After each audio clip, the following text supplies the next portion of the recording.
Every yard we gain, sweat and pain make it right.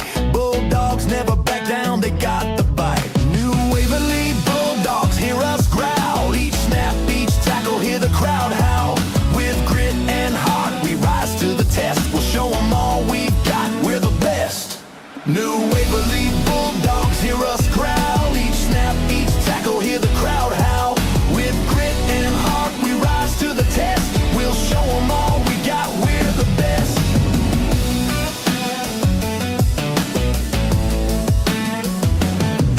Rob and Matt calling plays on airwaves so clear. Broadcasting our struggle, no room for fear. In the trenches we fight, never backing down. Bulldog spirit in us, we wear the crown. Grit and fire running through our veins. Every down's a battle under heavy rain. Roaring together through each and every stride. Determination leads us, we'll never hide. New Waverly Bulldogs, hear us growl. Each snap, each tackle, hear the crowd howl. With grit and heart, we rise to the test. We'll show them all we got, we're the best.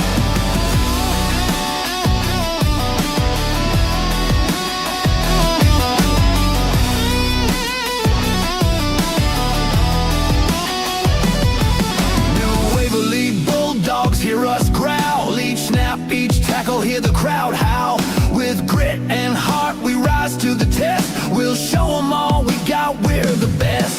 New Waverly Bulldogs, hear us growl. Each snap, each tackle, hear the crowd howl. With grit and heart, we rise to the test. We'll show them all we got, we're the best.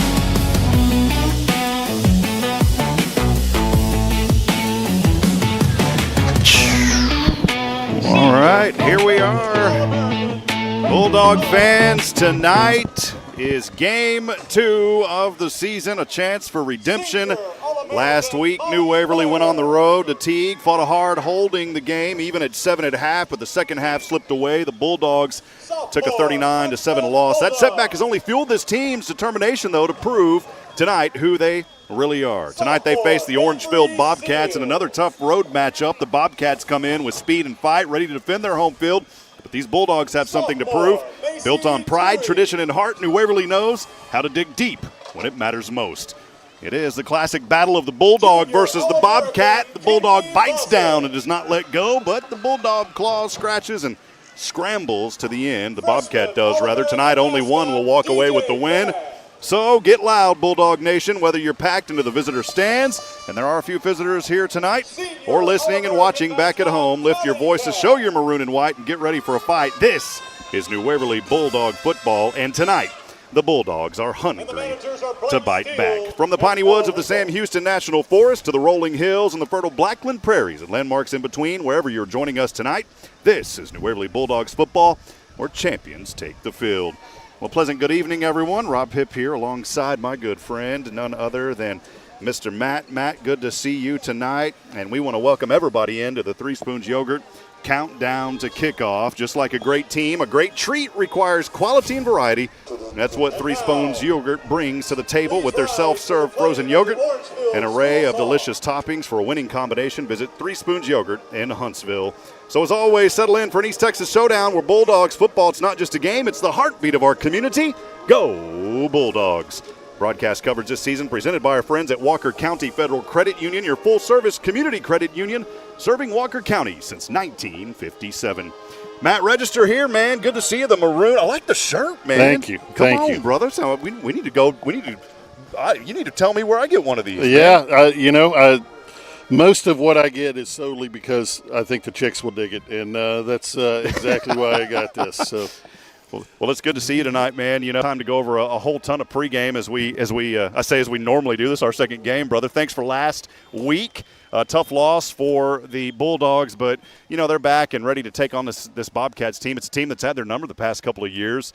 But tonight, you know, kind of looking into this one, just wanted to throw it. I know you'll be able to answer it, so I'm just going to toss it at you. What do the Bulldogs have to do tonight after last week on the road? Well, they got to do a lot right tonight. This is going to be a tough game for them. This is a very tough 3A Division I team. They did play Woodville last week. Woodville being in our district, Woodville coming off of a state championship appearance for the first time in their school history. Last year, they beat Woodville by 3 touchdowns last week. So a strong team. I looked at a little bit of the film from that game. We got to be able to contain the quarterback, and they got a couple running backs that are going to be really, really tough for us. But if we can get that under control, we got a shot at this thing. I mean, this is a beatable team, but they're a tough team. We're going to have to be on our game tonight. We're going to have to take some lessons learned from last week and apply them. We had moments of brilliance last week. The first half was not the half that Teague was expecting out of us. Ended that first half last week 7-7 before the game kind of got out of hand in the second half. We play like that this week for all 4 quarters, and this is going to be a good ball game. We're looking forward to this one tonight. We want to welcome you in to the Hit Solutions broadcast booth as we are about 14 minutes away from kickoff. You know, as we made our way down here just outside of Beaumont, about a 2.5-hour drive, a nice drive. We went down 75, didn't hit 45 at all, took a lot of the back roads.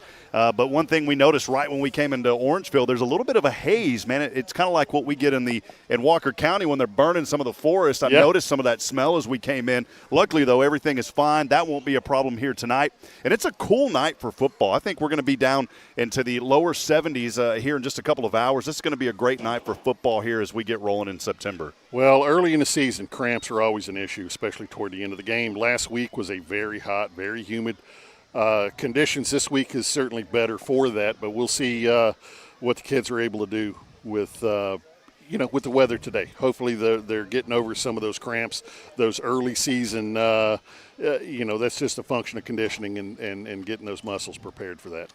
Well, we will take a break in just a brief moment. This is the Three Spoons Yogurt Countdown to Kickoff.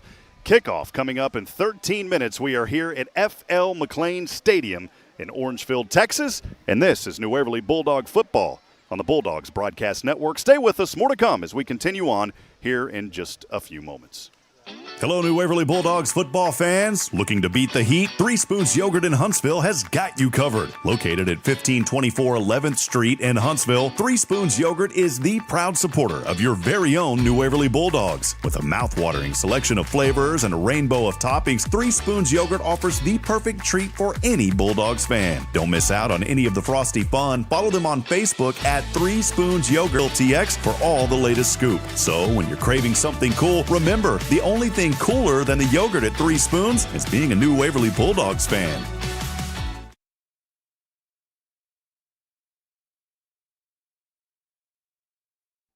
Hey there, New Waverly Bulldog fans. Need more space for your growing trophy collection, or maybe a little spot to relax after the game? Or maybe you need a shelter for farm animals or your RV? Look no further than Cabins and More of Texas. We offer the highest quality portable cabins, sheds, barns, steel structures, and more, all manufactured by the most respected names in the business. Perfect for storing football gear, setting up a fan or a man cave, protecting outdoor toys or equipment, and so much more. Worried about cost? Well, don't be. We offer flexible payment options, including financing with approved credit and no credit check, rent to own. You can even get pre-qualified in just a few minutes without affecting your credit. Find Cabins and More of Texas in Riverside across from Talent's Barbecue and in Carthage in the H-E-B Shopping Center. That's Cabins and More of Texas online at CAMOTX.com.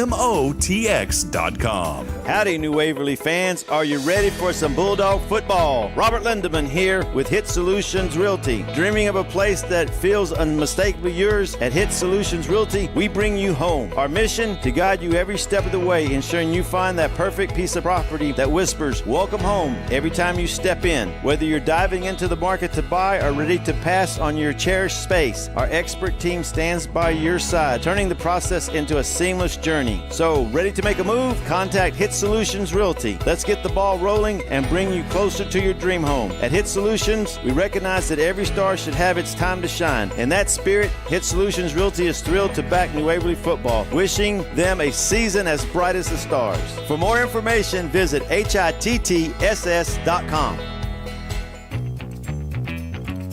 What will be the impact of the game? We're on top of it. Now, let's head back to Rob Hip.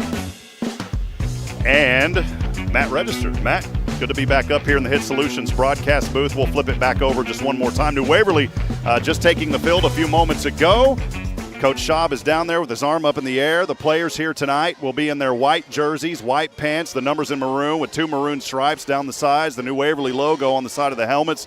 And Orangefield, I didn't see them warming up. I was busy setting up. I don't know what they're wearing tonight, but we'll be able to see it on the screen. I wasn't paying attention either. It's they'll be wearing something orange, that's for sure. Well, hey, you know, there's a lot of players on this Bulldog roster that can definitely be an impact player of the game. You know, it's easy to go to those skill positions. I'm going to do that tonight, not just because it's easy, but because it's a young man who we have seen time and time again show up in a big way. I think tonight, Ryzen Nunez could be that man for this new Waverly team. You know, he has been out here now in second year, only a sophomore. We saw him as a freshman get some snaps. He continues to grow and mature, and I want to see how he's going to respond tonight after a couple of interceptions a week ago. And there's nothing wrong. You got to learn. And I'm definitely not knocking. I think the world of Ryzen, his family, wonderful, wonderful folks. And you know what? If that's going to happen, you're going to have INTs. I saw it last night when I was watching some games, and that's going to happen. Get them out early in the season and focus. And I think he's going to come back tonight and say, you know, I've learned from those mistakes, and I'm ready to take charge here again tonight. Well, and again, it goes back to the guys up front, right? Are they going to be able to give him enough protection to give him time? Because last week in the first half, he had incredible protection, right? And we had great effect with our offense. Toward the second half, that protection started breaking down a little bit, and that's when a lot of those interceptions happened. You got guys like Eli Mata and Isaiah Hewlings up front that, man, if they can find ways to keep that kid protected, we're going to get some yards out of them. That's for sure. You know, I look at this team and I think a lot about the Bobcats on their side of the team. Mason Manning, the Bobcat star running back, he had nearly 1,800 yards, 27 touchdowns last season. He was a finalist for the Southeast Texas Offensive Player of the Year. This is a young man. If he's going to be out there tonight, saw him on some film, should be. That's one that we're going to have to contain. We know that he can run. He is a very fast and agile runner. He can elude defenders, and he's able to break through tackles. Something that my Cowboys needed to learn how to do on defense last night, man. Yeah. Well, and they got a couple of guys who can run the ball. Their quarterback had a great game last week as well. They've got several threats that we're going to have to deal with, and we're going to have to deal with consistently to be able to get have a shot at this game. This is another one of these games in the non-district play, and I like how New Waverly does it. They always play up. They don't play down.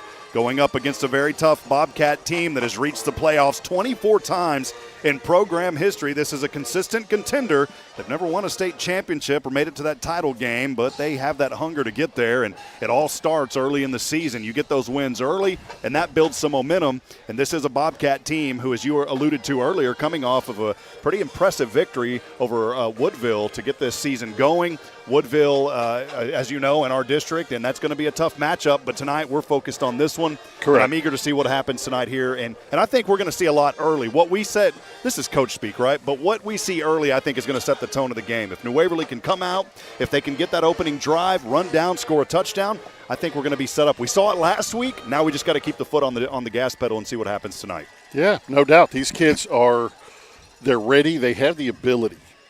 The question is, can they have the consistency to do it against a very, very tough opponent? Hey, we'll see. They have an opportunity.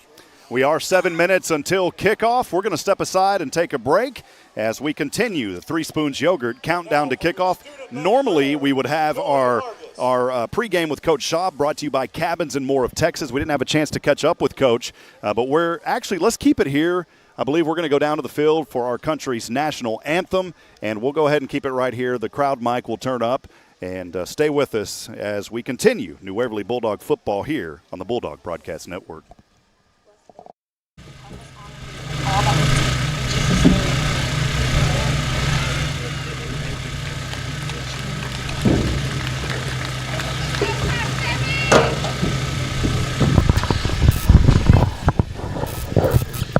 Tonight's flags were raised by FFA officers President Parker Ann Donard, Vice President Rayleigh Force, and reporter Scarlett Holt.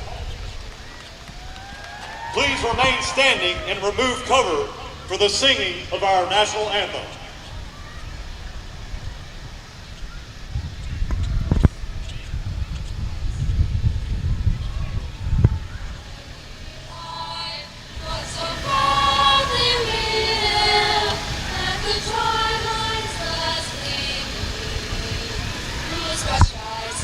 Bright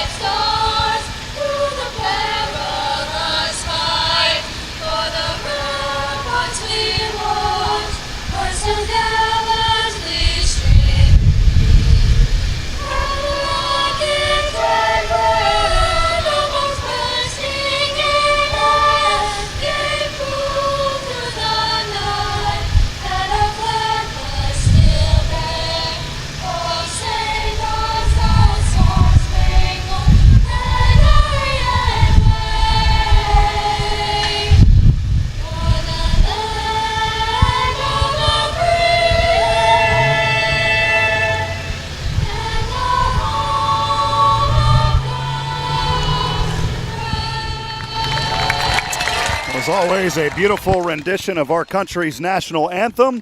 We'll have the kickoff. When we come back, this will wrap up the Three Spoons Yogurt Countdown to Kickoff. It's New Waverly Bulldog football on the Bulldog Broadcast Network. Stay with us, friends.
You've been listening to the Three Spoons Yogurt Countdown to Kickoff. Bulldog football is presented by Walker County Federal Credit Union, your full-service community credit union.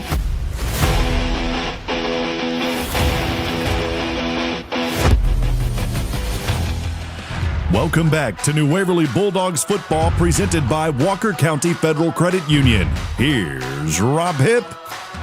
Welcome back at it, friends, as kickoff about to take place here tonight in Orangefield, Texas. And we may have a few little glitches as we are still working through a couple of things this season. You always try to get those things figured out, but you never know what old Forrest Gump say. It's like a box of chocolates. You never know what you're going to get, Matt. But we'll be all right tonight. Thank you for being up here in the booth with us. It looks like New Waverly will be set to receive here in just a few moments. And Friday Night Lights, second week, about to get underway here tonight. I'm looking forward to this one, my friend.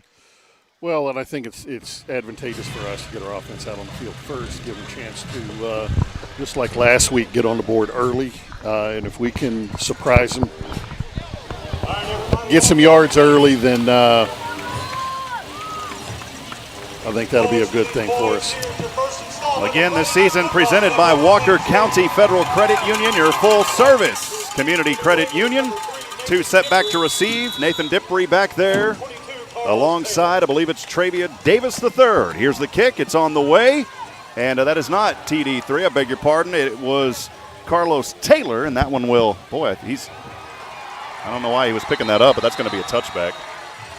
And so New Waverly should have this, I think, 1st and 10 from the 20. Now the safety for the Bobcats, number 14, Ryland Everton. Unless he fumbled that in the end zone. I don't think that happened. They're saying a safety. They gave him 2 points. Wow. Well, that's not the way you want to start. Well, it's a vantage point we have. I remember this 2 years ago. We're up in the stands, but the stands aren't very high here, but it's still I like this venue. I don't like this start, though. For some reason, I've not been here before, so I'm not sure why. I guess we played them here 2 years ago. Yeah, we were here 2 years ago. That was game one. Yeah, it was right out of the gate. I remember Ed and I, it was our very first. We were trying to figure out how to set up, and that is where we are. We're having a little bit of internet issues up here tonight. You know, even though T-Mobile has excellent coverage, our signal's dropping a little bit. But it's okay. It's rebounding now, so we're fine on that. Yeah, that year was my son's sophomore year. He was on JV for the first game, so I didn't come to this game. His first varsity game was the next game, which was Teague that year. So time moves really fast. Ball was not legally possessed, a touchback, and so thankfully New Waverly will get this 1st down and 10. They'll go from right to left to start out of the gate here tonight, boy, and that's a good one. At first I said, yikes, you don't want to start that way. No, and I didn't see it from up here, to be honest. It looked like he bobbled it back there, and if you do that and take a knee, then it's a touchback. Doesn't matter.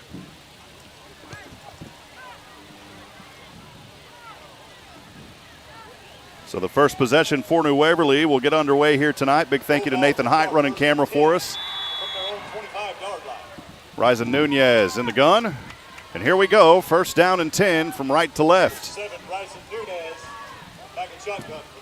Nunez passes in a flat over to the left side, right into the hands of Nathan Dippery. And Dippery, a nice little catch and grab here, picks up yardage up to around let's say 8, maybe? Yeah, no, maybe no.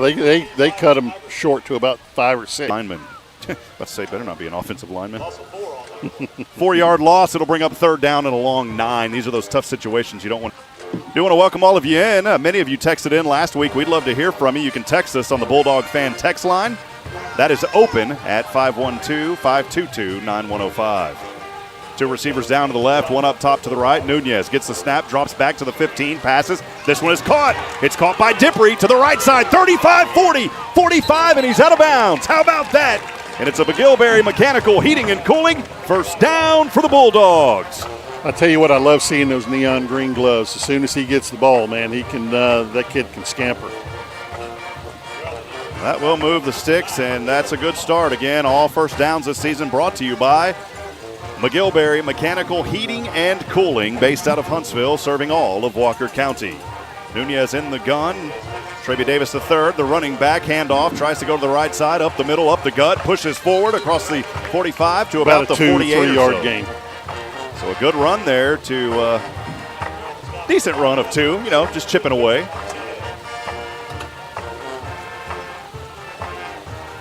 And I like how, this start of this ball game, Matt, you think for a moment it's a safety, and that can deflate you. New Waverly's put that right behind them quickly, and they said, it wasn't, and here they go, and they'll try to convert here. Hey, and they're moving the ball. They're moving the ball down the field. That's all we could ask for. It's going to bring up second down and 8. Nunez in the gun. In motion is Ethan Petras, and here is a handoff again. Right up the middle is Travia Davis II, and maybe no gain on the play here. It's going to maybe a loss, and we'll see where they mark. No, it's going to be no gain. Bring up third down, maybe 1, third down and 7. He got it up to the 4. This is one of those venues, for our cameras, we have them a lot of times set automatically, but here, because the sun is always right in your face, but thank goodness for that haze. It's kind of keeping it out of us tonight. Yeah, we're not suffering up here. We're normally, even our field, the visitor stands are pretty brutal. I know we're dropping, unfortunately, the frames here. We'll get the internet's. Nunez in the gun, drops back to the 40, pump fakes, now runs into his own guy, Travia Davis II. Another guy bounces off of, now to the left side. Nunez steps back, throws this one up, over. Oh, it's almost hauled down. Luke Dahl almost made a miraculous grab. Unfortunately, it's incomplete, but credit Nunez there, man, able to bounce around off his players and keep his composure. Yeah, he had a couple of collisions there with his own guys.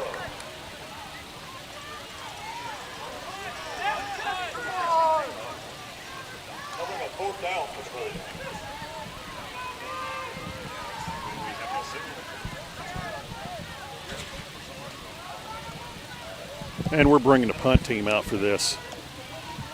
Yeah, tough break here.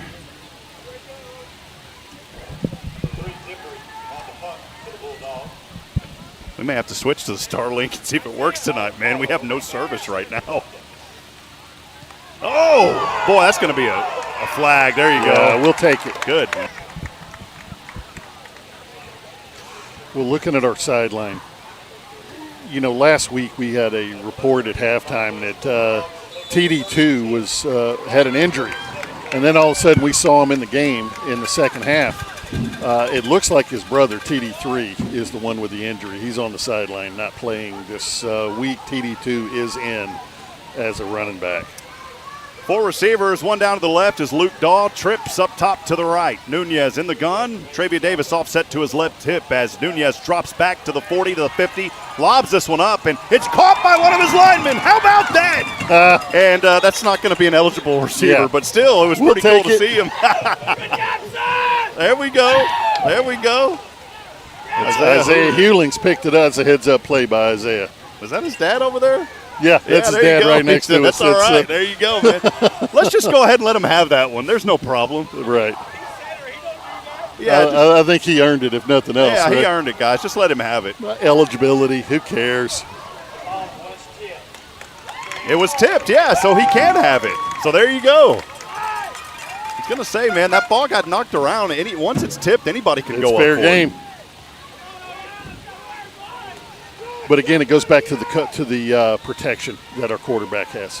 They're having a tough time with this very strong defensive line, and you're going to have passes like that. 2nd and 5, new back in there, Braden Nelson, the junior, to the offset left hip of Ryzen Nunez. Behind Nunez is TD2 rather. Handoff goes to the backfield of TD2, and he lunges up the middle for maybe right back to the original. Or no, they're going to give him a gain of 1, so that should bring up 3rd down and about 4 from up here in the Hit Solutions broadcast. But they're going to give him another one, 3rd and 3. Nunez looking over to his sideline, getting the calls from the coaches. Coach Dean Schaub, the head coach, closing in on 10 years at New Waverly pretty soon. Assistant coaches Patrick Goodman, Chad Miller. Patrick, by the way, Goodman, the offensive coordinator. And here we go, Nunez, handoff, TD2, ping-ponging his way, and it's going to be stopped, but a flag flies in the backfield. And generally when you see that, that's going to be a hold. I don't know who was back there, though, Matt. Well, we had one lineman down at the bottom of the pile. Or we may be looking at a face mask or something like that. That looks like a hold. Yeah, the Orangefield, yeah, it is. Hold on the offense. So here you are. You're set up with a 4th down and 4. You're in that no man's land here. You know that Nunez is capable of passing. You've got a fairly effective run game, and we'll see what the coaches call up here. And that's actually going to move it back, by the way, a couple of yards back, 4th and 6. Trips down to the left, one up top to the right. TD2, the running back, offset to the hip of Nunez as he drops back to the 40. Looking for room, pass is caught. This one into the hands of Dippery, 20 inside the red zone and out of bounds. And that's another McGilberry mechanical 1st down for New Waverly. They're doing exactly what they have to do on this first possession. We've got a couple of lucky breaks keeping this possession alive, but we'll take the breaks. 7:54 to go. We are here in the Charlie's Used Cars first quarter. New Waverly driving. They started this all the way back on their own 20-yard line. They have taken it down to the 15. And here's a pass and a hit. The ball is flopping around, and I think it's going to be incomplete. New Waverly, by the way, is in that Texas Signature Roofing Bulldogs red zone. It's our friend Jared Hathorn from Texas Signature Roofing, offering exceptional roofing solution and services that meet a commitment to community values.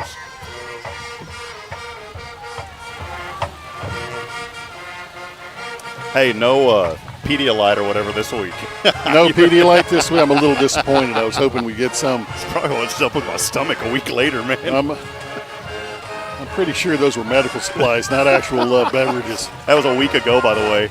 Here we go on 2nd and 10. Left side, it is TD2 breaking through a couple of tackles. The flag does fly, though, back on the right side of the field. And this one may be coming back. It is a hold, so the second hold on this drive by New Waverly.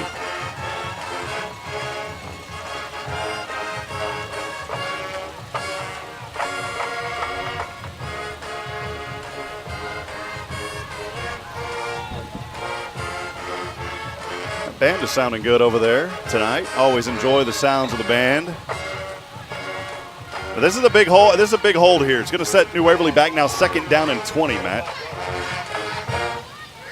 And we'll see what the Bulldogs can do here. Nunez in the gun from the 25 as he'll drop back 2 steps, pass over left shoulder. This one just out of the left hand of Luke Dahl. It's incomplete near the end zone. Well, that's that combination that worked so well for us last week at the beginning of the game. That doesn't surprise me they're going back to it.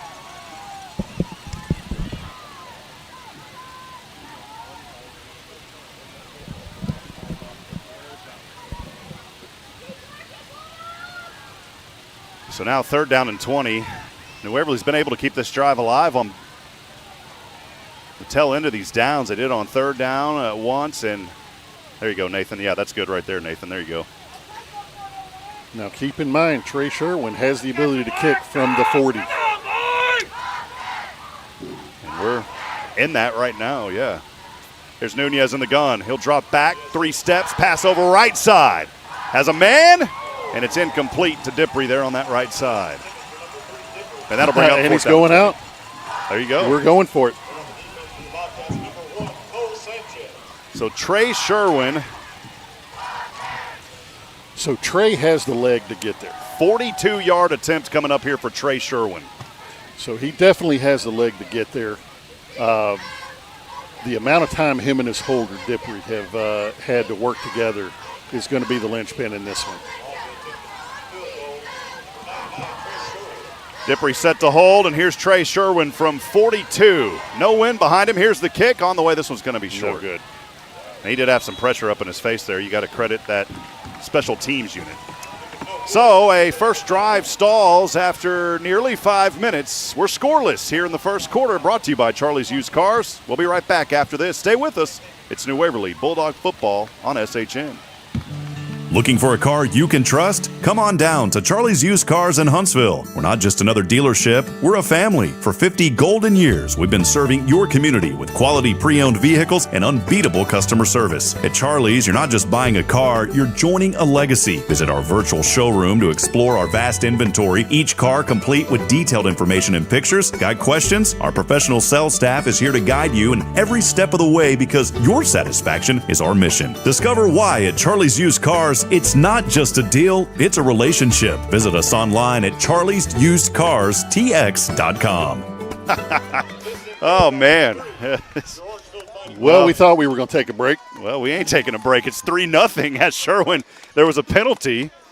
And I'm over here. The problem is, I don't say this in a negative way. The problem is, I'm ready and I have to fire off some commercials. I start looking down. Totally didn't see there was a flag on the field. Penalty, Trey got the re-kick, and he made it. So we're on the board. New Waverly up 3-0. And I didn't even see if they moved it up, so I'm just going to call it 42 from here for now, all right, Matt?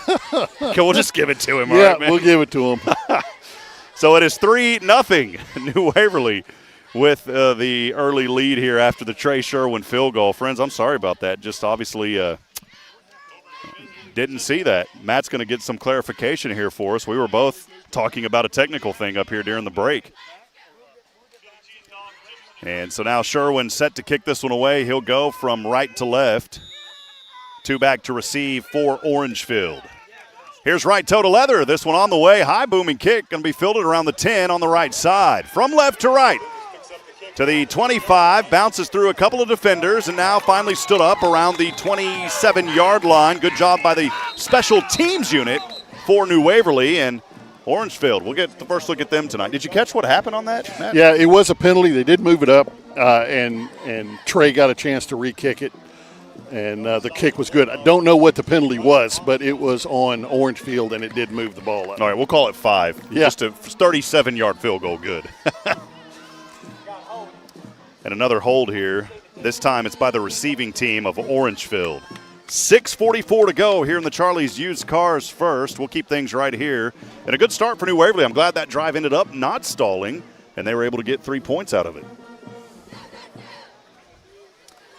We want to remind you the Bulldog fan text line is open tonight. Let us know that we're out there. 512-522-9105. Again, that number 512-522-9105 if you'd like to text in. We'd love to hear from you. Let us know where you're listening or watching from and who you've got a shout-out for here tonight. So we'll get our first look at Orangefield. They've got those neon orange stickers on their helmets that really pop whenever the light hits them. Here's a run up the middle, and not a whole lot there for Mason Manning. As we mentioned going into this broadcast, a stellar running back here for this Orangefield Bobcat team. Nearly 1,800 yards, as I mentioned in our Three Spoons Yogurt countdown to kickoff. 27 touchdowns, a finalist for the Southeast Texas Offensive Player of the Year. I'm not sure who puts that award out, but I know that's a pretty big award. Probably the Beaumont Press, one of those local ones. Handoff over to the left side. Here's Manning showing why he is that player as he runs this one up that left side across the 30. That's enough for an Orangefield first down. Yeah, we're going to have to get on him fast. Otherwise, he's going to have a field day this game. This is running back that has the ability to rack up some yards. We got to get on him. We got to get on him early.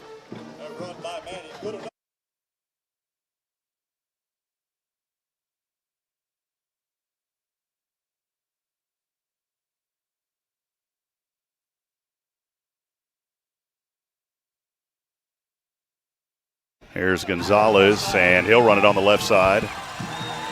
And another healthy run here. The Carson Gonzalez, the quarterback. Boy, he is a tall young man out there, the junior. And he had enough, about 10 yards for another first down. Yeah, looking at film from last week, Rob, that quarterback had a great game last week. We're going to have our hands full with several threats on this team. Orangefield starting out, I'm going to call it around their own 28 or so, and now on the 45. Two receivers down to the right. Here's a delayed handoff to Manning. Right side, hash marks, 50, 45 the other way, 40 now to the left side, 35-30. Manning down to the 20. And finally goes out of bounds as he angles his way inside the red zone.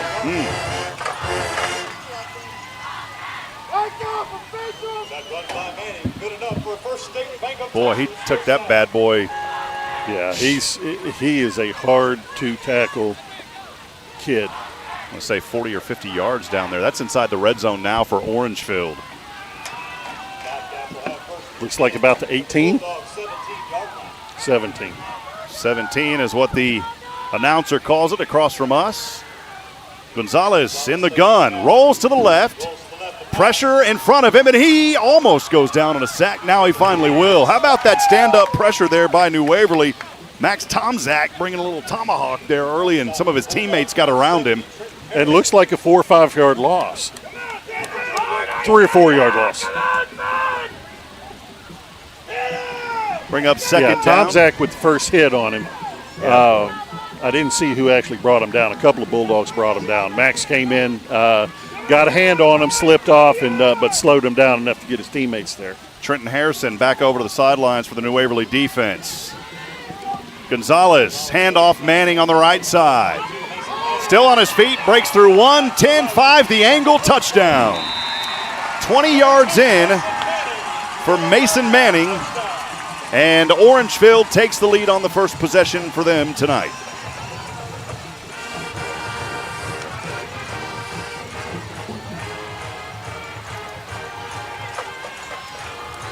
4:53 to go here in the Charlie's Used Cars first quarter. Gavin Gravett set to kick this one, the extra point try, the hold by Cole Sanchez. Here's the snap, the hold, the kick on its way, and it is good. It's New Waverly 3, Bobcats 7, 4:53 to go in the Charlie's Used Cars first. We'll step aside and take a break. This is New Waverly Bulldog football on SHN. Stay with us, please. Looking for a car you can trust? Come on down to Charlie's Used Cars in Huntsville. We're not just another dealership, we're a family. For 50 golden years, we've been serving your community with quality pre-owned vehicles and unbeatable customer service. At Charlie's, you're not just buying a car, you're joining a legacy. Visit our virtual showroom to explore our vast inventory, each car complete with detailed information and pictures. Got questions? Our professional sales staff is here to guide you in every step of the way because your satisfaction is our mission. Discover why at Charlie's Used Cars, it's not just a deal, it's a relationship. Visit us online at charliesusedcarstx.com.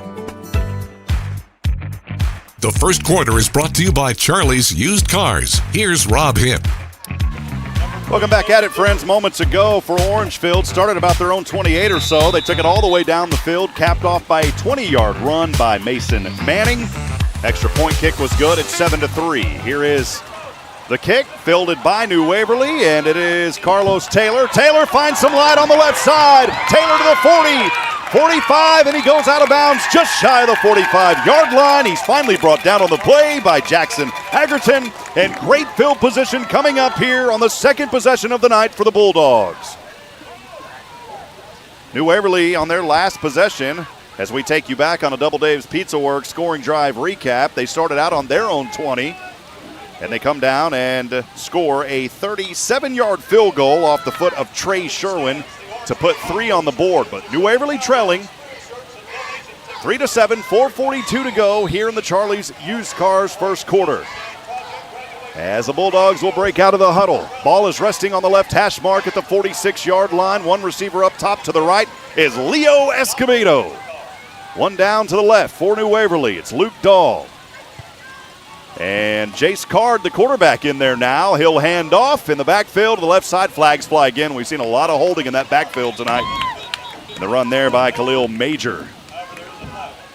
So we'll see if this one comes back. We saw Jace getting some touches last week on some possessions, and here he is here again. It is a penalty against New Waverly, 10-yard variety. That's going to bring it back now. First down and 20 for New Waverly. Tough break there for the Bulldogs. I want to welcome back the cash register. Thank you, thank you. Did you ever get that nickname? You had to have. Of course. Mine was hip hop. That's about it, man. Yours has got a better ring to it, no pun intended, man.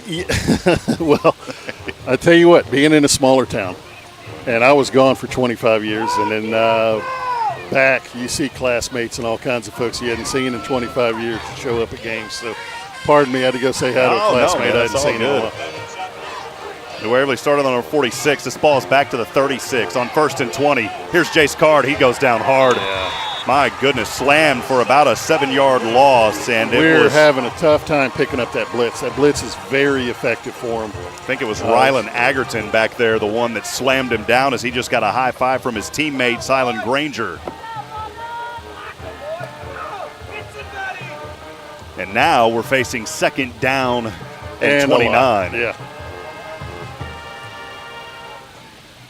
The sun's starting to really set here tonight in Orangefield at FL McLean Stadium. A cool night here. The second game of the season under Friday Night Lights. We appreciate you spending your time with us here cheering on the Bulldogs. Here's Card. Handoff, Major. Major spinning around and able to break through one defender. Still on his feet, but not much there. Third down and long. That may be a gain of 3.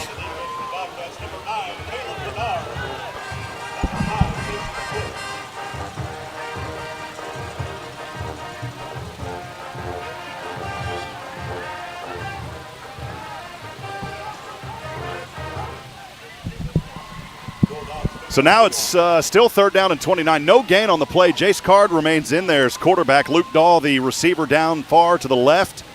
They're joined also by Ryder Armstrong, or I beg your pardon. Ethan Petros. Ethan Petros. Ryder wears the same 16. And a whistle here. And a timeout is called by Coach Schaub. We'll take it with them. 7-3, New Waverly trails, 3rd and 29 with 2:41 to go here in the Charlie's Used Cars third. We'll be back in a moment. This is New Waverly Bulldog football on SHN. Hey there, New Waverly Bulldog fans. Need more space for your growing trophy collection, or maybe a little spot to relax after the game? Or maybe you need a shelter for farm animals or your RV? Look no further than Cabins and More of Texas. We offer the highest quality portable cabins, sheds, barns, steel structures, and more, all manufactured by the most respected names in the business. Perfect for storing football gear, setting up a fan or a man cave, protecting outdoor toys or equipment, and so much more. Worried about cost? Well, don't be. We offer flexible payment options, including financing with approved credit and no credit check, rent to own. You can even get pre-qualified in just a few minutes without affecting your credit. Find Cabins and More of Texas in Riverside across from Talent's Barbecue and in Carthage in the HEB Shopping Center. That's Cabins and More of Texas online at CAMOTX.com. Welcome back to New Waverly Bulldogs football presented by Walker County Federal Credit Union. Here's Rob Hipp. So here we go, 3rd down and 29 for New Waverly as they go from right to left, the ball all the way back on their own 27.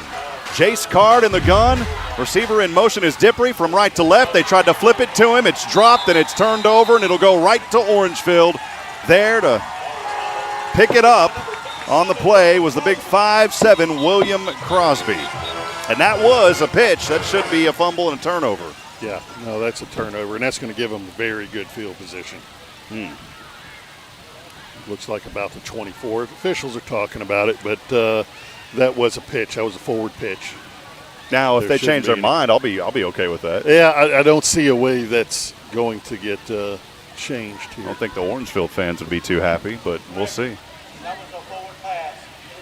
They said it was a forward pass.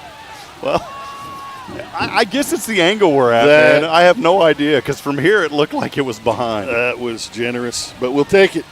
Don't listen to me. Your football IQ will go down. At least 4th and 29. Yeah.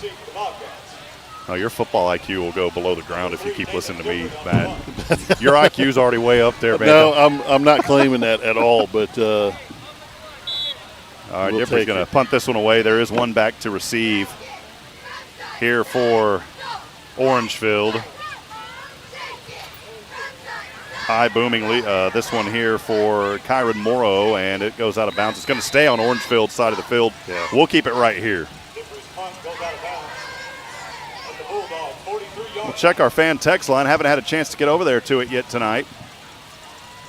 I know many folks are joining us, and we appreciate you being here. We're here to support New Waverly and broadcast these young men. I know a lot of fans not able to make it out to some of the games, especially on the road. So any grandparents that may be watching, and hey, maybe you're an Orangefield fan. We want to welcome you in as well, even though we broadcast for New Waverly, and we always want the visiting teams to feel welcome. Well, this is a particularly hard one to come on the road to, because I know we were right at 2.5 hours from here. I know my wife is home watching on YouTube. By the time she gets off work, that's hard to make the game this far away. So this drive will start on the New Waverly 43 for Orangefield. And an incomplete pass. Well, they're going to say he hauled it in. Yeah, man. I'm telling you, it's a perspective here. It's hard. Because normally, you're 30 rows up. You can look down. You're not looking down here. You're looking through every obstruction. To everybody on the sideline and trying to get through all those obstructions to those Starlink satellites, man, to get the connection. Yeah. Which I'll have a bone to pick with you on that one, by the way. We'll talk about it in a minute. Here's Carsey's Wida in the backfield. Passes this one up over center, has a man, has a touchdown. 36 yards, and made that one look simple to Mason Manning, the running back. 36 yards in on the pass.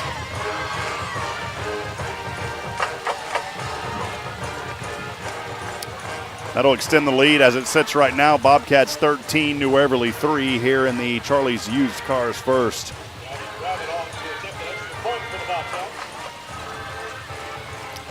Gavin Gravett set here for the extra point kick. Snaps high up, almost blocked, but this one goes through, and it is good. 14-3 with 1:47 to go here in the Charlie's Used Cars First. We'll go ahead and keep things right here as we want to thank some of our great friends, Matt. A lot of good people helping to make it possible here, as always. Yeah, Walker County Federal Credit Union, your full-service community credit union. We got 3 Spoons Yogurt, where Bulldog fans come to chill. Cabins and More of Texas. Find your perfect space with Cabins and More of Texas. Visit CAMOTX.com today. Nelson and Maya's Collision Center, where honest work meets community focus, keeping Walker County safe and smiling since 1999. He does. HITTS Solutions, Player Development, and Realty, helping to instruct the stars to shine. We bring you home. Appreciate Robert Lindeman there from Hit Solutions as we bring you back into the Hit Solutions broadcast booth. Obviously not the way that New Waverly wanted to start this one, but we're still early, 1:47, one quarter almost gone, and we'll see if they can get a little life here. If they do this, they're still in this ball game easily. Yeah, no doubt. But the time is now. They have to find a way to stop those running backs. Short kick here, and this may be the opportunity. A fair catch is called for. New Waverly will have great field position here, starting somewhere around their own 35-yard line for their 3rd possession of the night. They're going to call it their own 36. The Bulldog 32-yard line.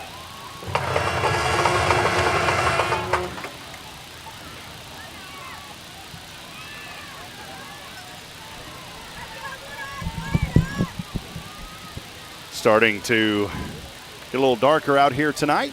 Stadium lights are here. Good crowd. Orangefield, the whole town showed up. A lot of New Waverly fans here too, Matt. Wanted to acknowledge them. And here we go. Even as far as this is, we tend to travel well. It may be hard to get a camera on them, but looking to my right and left, we have a very significant amount of Bulldogs here supporting our team. Ryzen Nunez back in there. Khalil Major, the running back, trying to cut the angle up to the 30. He's not going to get there, and a loss on that play of about 4. They're on the stop for the Bobcats, number 24, Colin Granger. Number 18, Robin McCalvin. Yeah, couldn't quite turn the corner. Khalil is more of an inside runner. He's been a very solid running back for us. Had trouble cutting the corner, and that hurts. It's going to bring up 2nd down and 14 for New Waverly. Oh, they're going to call it even more. A loss of 7. Bring up 2nd down and 17. Oh, so Orangefield team defeated New Waverly last year on the Bulldogs' home turf, 29-21. Here's a little drop over to Khalil Major this time. Gets it back up to around the 28 or so, maybe a 2-yard gain, but here we are again in a 3rd down and long situation. Looks like they're going to give them 5. And that's going to leave 3rd and about 15, 3rd and 14, 3rd and 15. I want to give a shout out to Nathan Height. Nathan comes all the way in from Georgetown, which is north of Austin, to help us every weekend. He has broadcast virtually every game I've ever been a part of. When I was at Sam Houston, he was there the 2nd and 3rd, 4th season. Was up with us in the championship broadcast booth. Did not go to North Dakota with me, though. I don't blame him. I don't blame him either. Here we go, 3rd and 15. Nunez just has to throw this one away wisely, and it's out of bounds. He gets drilled at the last moment, but great sportsmanship. I love seeing that. 2 of the Orangefield players immediately went and ran over there to help Nunez back up off the field. 4th down and long. New Waverly's going to have to punt this one away. I'll bring up 4th and long for the Bulldogs.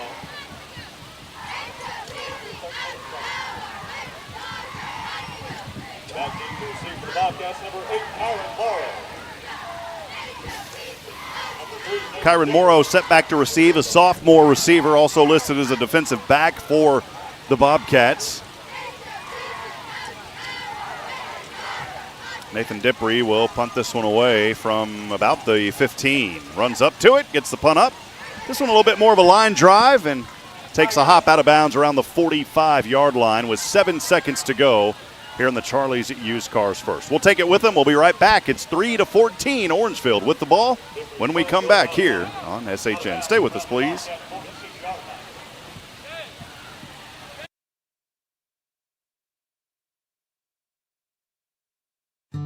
Looking for a car you can trust? Come on down to Charlie's Used Cars in Huntsville. We're not just another dealership, we're a family. For 50 golden years, we've been serving your community with quality pre-owned vehicles and unbeatable customer service. At Charlie's, you're not just buying a car, you're joining a legacy. Visit our virtual showroom to explore our vast inventory, each car complete with detailed information and pictures. Got questions? Our professional sales staff is here to guide you in every step of the way because your satisfaction is our mission. Discover why at Charlie's Used Cars, it's not just a deal, it's a relationship. Visit us online at charliesusedcarstx.com. Orangefield from their own 44, and the New Waverly Bulldog defense bringing the whole kennel here, and maybe just a gain of 1 as we wind down. That will wrap up the Charlie's Used Cars first quarter.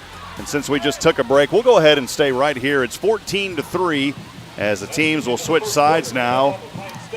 But New Waverly, here's a chance for the defense to step up. You get a takeaway here. There's still quite a bit of football left here as we're only through 12 minutes into this one tonight so far, Matt. Yeah, we're still in this game. This is not a foregone conclusion, but the time is now. I mean, if we need to figure out how to stop these running backs if we're going to have any prayer. I want to give a shout out to Slot Construction, our second quarter sponsor. Slot Construction for both residential and commercial construction, site prep, forestry services in Southeast Texas. Turn to Slot Construction. They are your reliable partner since 2005. Jared Hathorn and Texas Signature Roofing supporting the class of 2026. All the New Waverly Bulldogs. We appreciate Jared. He's always been a proud supporter of these broadcasts. We appreciate him so much texting in. And also Julie Simmons watching Dub tonight. You can text in just like Julie and Jared on our Bulldog fan text line at 512-522-9105. Again, it's 512-522-9105.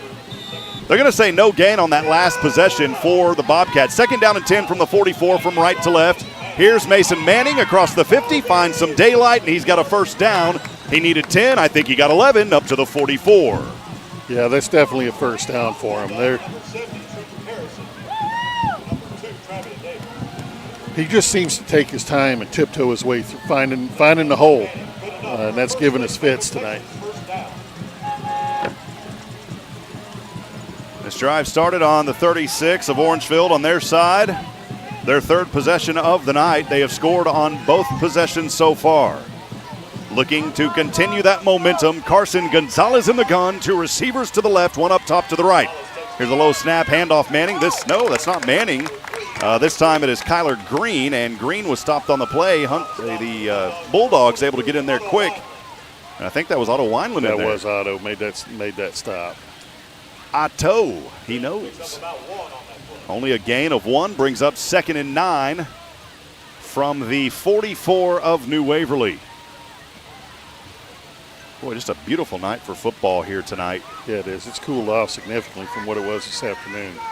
And I'm thankful. Hey, our friends in Teague were nice, but I'm thankful that we get to sit on a bleacher tonight. No kidding. So here we go for the Bobcats. 2 receivers to either side. Gonzalez passing a flats right side. It's caught by Ryland Egerton. He leaps over a defender to the 35, and I believe he's got enough for a 1st down. He had to get there to just outside the 30, and he was close. He has a 1st down. That'll move the sticks for Orangefield. Yeah. Good enough for a First State Bank of Texas 1st down. Receiver down to the right side is Colton Michael, or the left side rather. We also want to welcome in all of you that may be joining us tonight on Spirit Radio FM, the Spirit of Huntsville, right now through the app. But we have our construction permit to build on 94.3 FM. It's 1st down and 10 from the 33 for Orangefield. Here is Kyler Green finding daylight across the 15, or beg your pardon, the 25. I think he went out of bounds just shy of the 20 there, Matt. We'll see where he's ruled out. Yeah, Kyler Green was another running back they had that had a great game last week against Woodville. Again, they have multiple threats. We're going to have to figure out how to get those kids stopped. Highland Granger over on the sidelines. He's the fullback for Orangefield. He'll get a breather. 2 receivers down to the left. It's Colton Michael and Kyron Morrow. 1 up top to the right. Gonzalez in the gun, offset to his right hip. Kyler Green in the backfield, standing on the 30. Here's a handoff to Green. He finds daylight. Positive yards to the 25. 20 still on his feet, down inside the 5. My goodness, about a 10-yard or so run. Maybe more than that for Kyler Green. It moves the sticks, and it's 1st down and goal for the Bobcats. That run by Kyler Green, good enough for a First State Bank of Texas 1st down.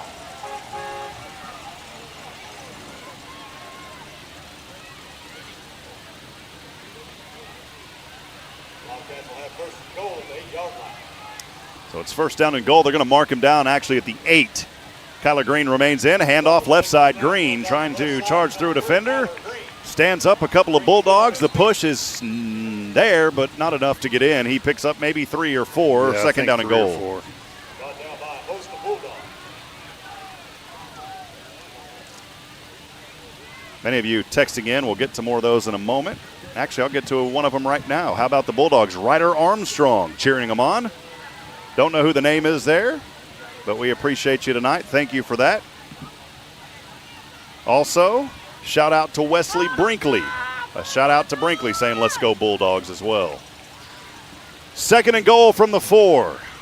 Gonzalez in the gun. Has a back behind him. It's Manning. Manning able to elude a defender and skips his way in for a 4-yard touchdown run. He has all 3 of the scores tonight for Orangefield. Well, again, from the beginning of the game, we talked about him and how we're going to have to figure out a way to stop him. That's one of the keys to the game, and so far we haven't dialed that in.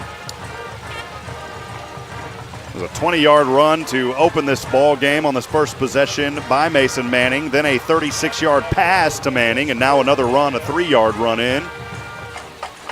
with 8:08 to go here in the Slot Construction second quarter. Pending the extra point kick right now, it's 20-3. Orangefield on their home field.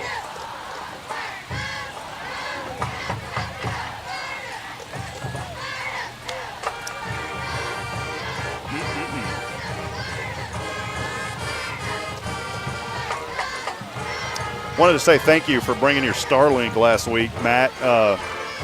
The algorithm picked it up somehow, and an ad popped up on my phone, and it said half off. Here's the extra point try. It's through the uprights and good, 21-3. So what I do, I went out and got one, so thank you. Well, I'll tell you what, that's how I ended up with it. I have a friend of mine that leads hunts north of the Arctic Circle, and He's got internet. full connected. I mean, powered with like a DeWalt battery. Yeah, unbelievable, isn't it, man? Yeah, absolutely. Well, it's 21-3, 8:08 to go in the Slot Construction second. We'll take a brief break. Stay with us. More to come. This is Bulldogs football live tonight on the Bulldog Broadcast Network.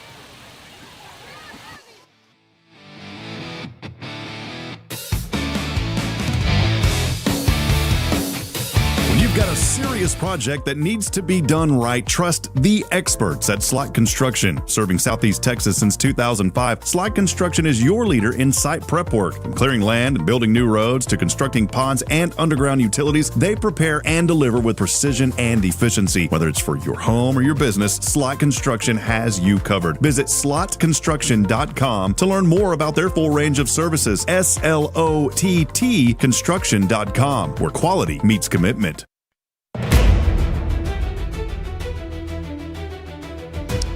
Kickoff here by Orangefield. It is fielded by Dipree. Dipree bouncing around to the 30, and not much on it there for New Waverly. But they will have it here for the third time tonight, trailing 21-3 in this Slot Construction second quarter. 8 minutes straight up to go.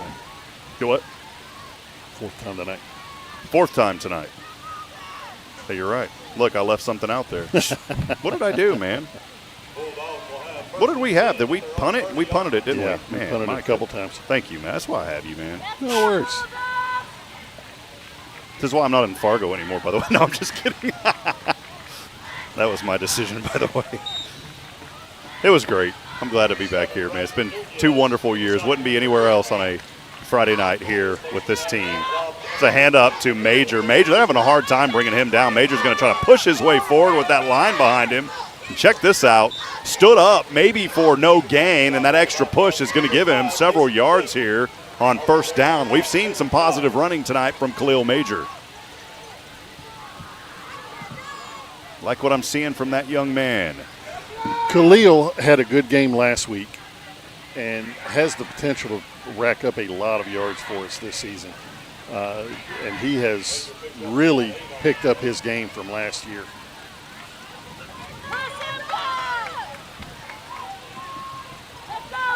New Waverly, that was an 8-yard run, by the way. Second down and 2 from the 38, trailing 21-3. Nunez, handoff Major. Major this time goes down. And he may have got back to the line of scrimmage. It's third down and a manageable 2 after no gain. Some other folks texting in tonight. We appreciate Nathan Dipree's sister, Laura, in Connecticut, cheering on the Bulldogs. She is a loyal watcher from Connecticut. Love that. Thanks for joining us tonight, Laura. So New Waverly will break out of the huddle. Critical third down here. Luke Dahl down to the right. I would look for a run here, though. Ryzen Nunez, hands off to TD3. Spins around. He's got the first down across the 40. That little spin move, a little turnaround spin down, gives it a McGilberry Mechanical Heating and Cooling first down. Well, and that's one thing about TD. Both of them, TD2 and TD3, those second efforts really gain them a lot of yards. They just keep those feet churning after first contact, and I mean, that was the difference in a first down or not a first down. Second effort's the key. New Waverly moves the sticks. First and 10 from their own 43. 6:05 to go here in the second. Brought to you by Slot Construction. Bulldogs trailing 21-3. In motion is Braden Nelson. A handoff here And the ball, they thought, popped out. I think the ground forced it out. TD2. Willem Crosby called his name a couple of times tonight on the stop. That'll bring up second down and 10, I believe, after no gain. Yeah, he made it back to the line of scrimmage. That may have been a little generous. That there was not a lot of room. We are still having trouble picking up that blitz, and that is giving us fits right now.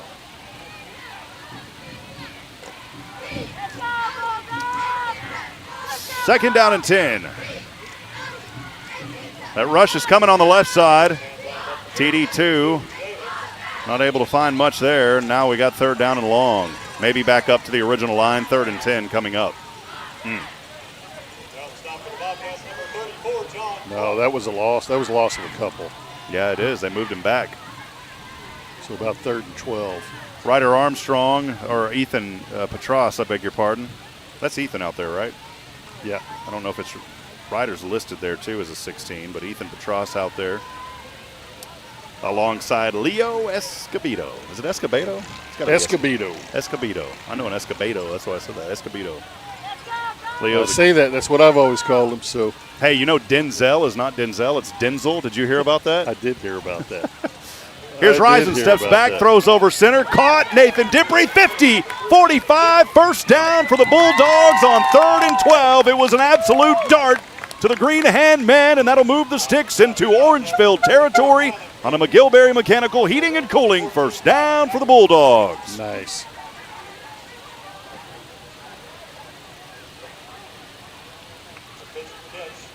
We've seen some big conversions by this new Waverly offense on 3rd and long, and even a 4th down conversion so far tonight. A little spark of confidence for this offense, as they'll have some substitutions. Braden Nelson back onto the field now. TD2 getting a break, getting some water over on the sideline. Well, and that's one way to stop that blitz or slow down that blitz is, man, that little pass right over the top of him. Here's Khalil Major across the 40, back inside to the left hash mark, and he crosses the 40-yard line to the 39. A little run of 4 or so on first down to bring up second down and a manageable 6, maybe even 5. And it looks like the Bulldogs are starting to find some rhythm, which is very, very nice to see. They had it in the first possession. They did not have it in the next 2. This 4th possession, they seem to be getting into a rhythm, which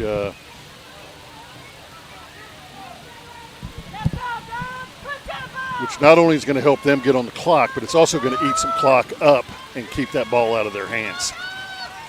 2nd and 5 from the 39 of Orangefield. High snap, Major across the 40. Nothing gained.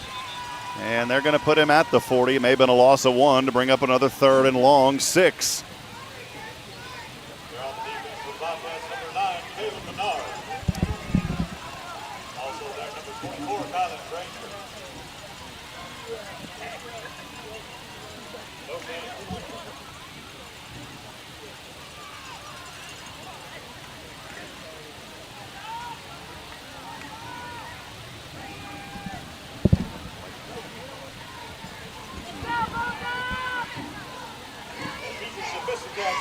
So they're going to say it was back to that line of scrimmage. 3rd down and 5 from the 39. Here's a critical 3rd down for New Waverly.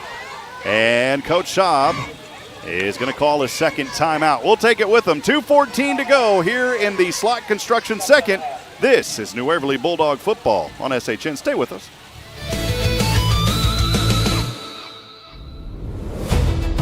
When you've got a serious project that needs to be done right, trust the experts at Slot Construction. Serving Southeast Texas since 2005, Slot Construction is your leader in site prep work. From clearing land and building new roads to constructing ponds and underground utilities, they prepare and deliver with precision and efficiency. Whether it's for your home or your business, Slot Construction has you covered. Visit slotconstruction.com to learn more about their full range of services. SLOTT construction.com, where quality meets commitment.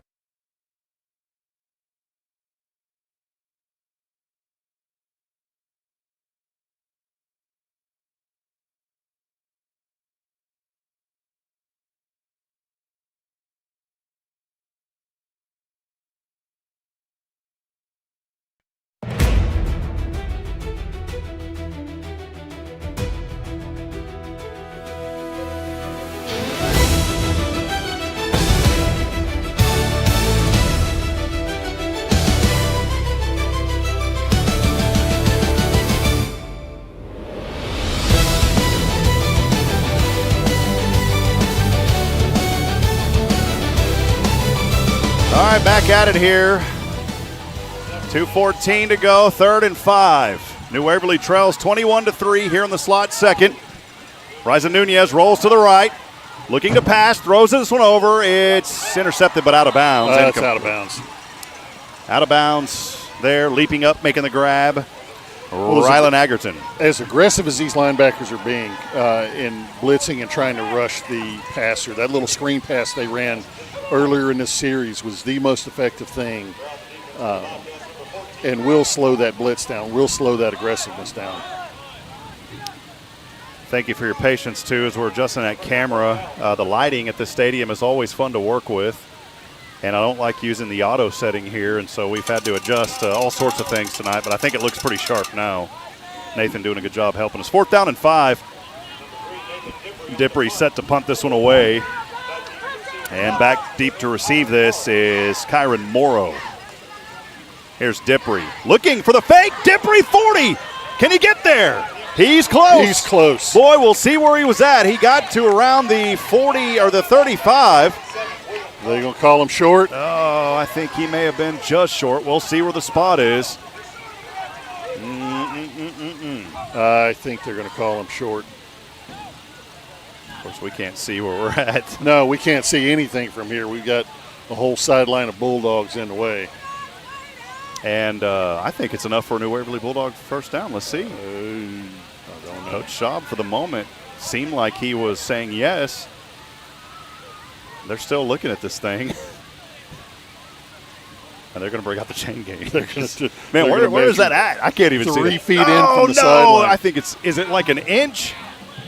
Oh, my goodness. Yeah. I mean, that thing, as I was looking between a couple of Bulldog players, I mean, I'm talking a chain length short for New Waverly. Tough break for New Waverly.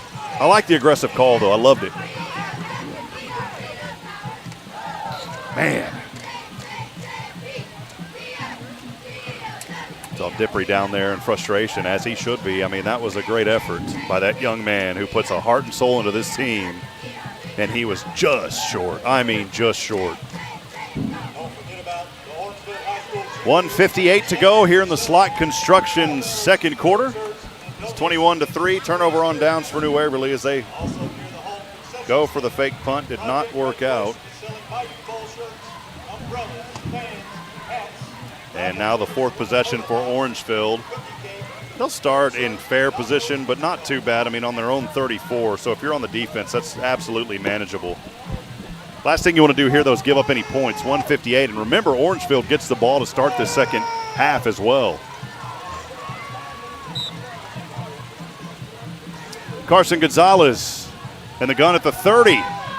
Left pressure coming. Hold is there, and it's incomplete. Right around the 45. That's going to come back, though. It was a hold on the play on the offensive line.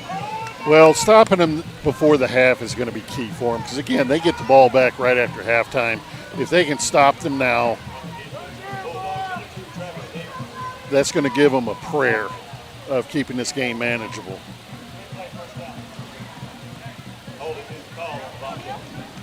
So it was a hold on the Bobcats. Boy, you know, right out of the gate, we saw so many holds in this ball game from the Bobcats. And yet again, that's been, if you can find a blemish on their game tonight, that has been the only blemish really, are those penalties. Well, it's only a hold if you get caught, right? So they're definitely testing these refs out and seeing what they're going to allow, what they're not going to allow.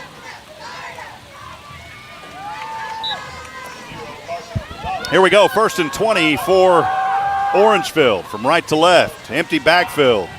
Gonzalez rolling to the right, over his right shoulder. Pass incomplete at the 50. Threw that one out of bounds. Good coverage back there. Dippery alongside his teammate. We're saying, no opportunity back here. You're not going to throw it past us. Trying to see who that is back there, Matt. That is, that's the tall man for us. Kenton Reese back there. Kenton Reese, yeah. Changed Kenton's name to Kent Own. He was owning him on that play. Well, and he's had very good coverage so far this game. 2nd down and 20. Orangefield from the 24, leading 21-3, 1:40 here in the second. Pass, smackdown right at the 36. It was a good dart of a pass, but then New Waverly's, who was that out there? TD2. Boy. TD2 with a great open field tackle. Nice. TD2 with a little WWE smackdown right there to bring up third down. That was a good gain, though, of about 12, but it will bring up third down and 8.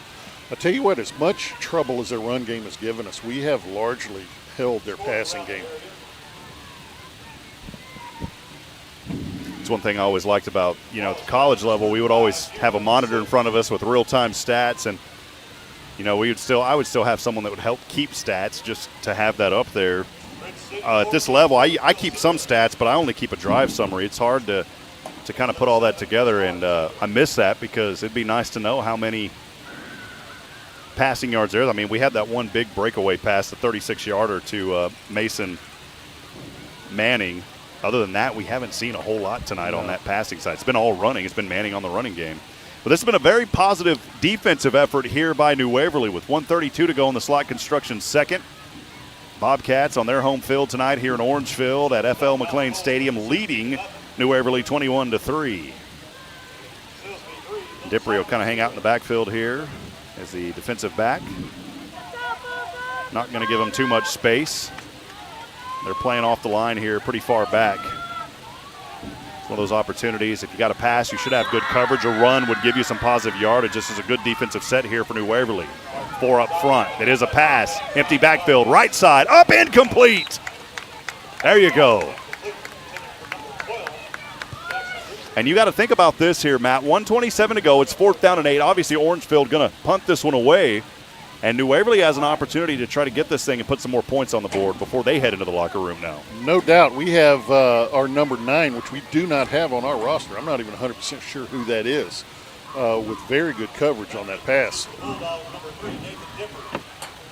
That's why I like these small venues. We could just say, hey, who's number 9? Hey! Nathan Dippery set back to receive. Here's a high punt. Not sure if he should just let that one bounce. I hope that didn't touch him. Touched him. Did it really? I hope not. It did. Yep. Oh, my goodness. Oh, my goodness.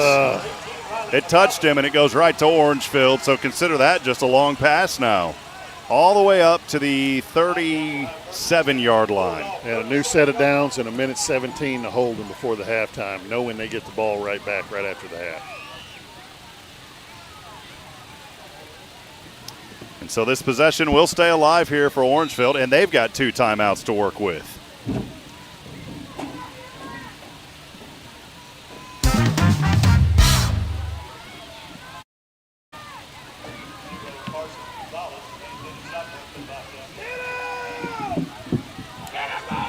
Here's Gonzalez passing over right side, has his receiver up near the 30-yard line, crossed over the 35. A gain of about 7 or so. Jackson Hathorn with the stop. So a good job by Action Jackson for the Bulldog defense. Bring up 2nd and 3 after the 7-yard gain. Here's Gonzalez rolling to the left, throws. This one caught, complete. First down at the 20. Went right to Rylan Agerton. And here goes Orangefield moving the ball quickly.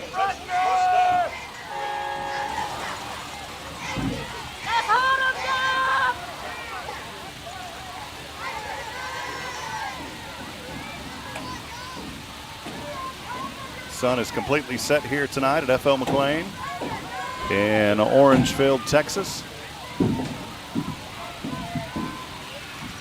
1st and 10 from the red zone, right at the 20. Throw over center, caught, smacked down. Oh, mama, what a hit. Probably enough for a first down, but the smackdown happening there on that left side, that's going to leave a little buzzer there in the young man's head. It is enough for a first down now. First down and goal inside the 10. Number 9's Dub Simmons. Thank you for that, Matt. His family watching. Well as he was playing, he needed credit for it. We just didn't have him on our roster. He had changed his numbers since last week. He wasn't playing. He had an injured elbow. Finally got recovered. That happened during one of our scrimmages. Stay with us at halftime. The Nelson Amaya's Collision Center halftime report. We'll break it down for you We will have the sights and sounds of your New Waverly Bulldog Marching Band. We always want to make sure that we have time for the band. They're an integral part as they are getting set up on the end zone to our left. We are on the visitor side tonight, right almost dead center at the 50. Good fan base here tonight, coming out enjoying a little Friday Night Lights on the road, 2.5 hours in. Nice 2.5 hours back. The Edney burgers are probably on the grill. Probably are at this point. Did you get one last week? I did not. Oh my goodness, man, those are so good. Appreciate Kevin, his wife, their family. Wonderful folks. This became a staple now on the road. Yeah. So here we go, 1st and goal from the 8. Carson Gonzalez. Hand off to Manning. And Mason Manning, a short gain. Good defense there by New Waverly. They knew that was going to be ran right up the gut. They put a stop on it. It'll bring up 2nd and goal. They're going to go hurry up here. Manning still out there. Gonzalez handoff Manning again, and again he stopped. And another stop. Oh, mama, the Bulldog defense not buying it here tonight. And it'll bring up 3rd down and goal. And I'll tell you what, our big boy, Cedric, Paul Hammis, putting the lick on him, making him pay for that yard he gained. But a big 3rd down here for us. 16 seconds left in the half. And we need a stop here. Final timeout called by the Bobcats. And you're right, this is a huge opportunity here for New Waverly. What a defensive stand this could be here for the Bulldogs.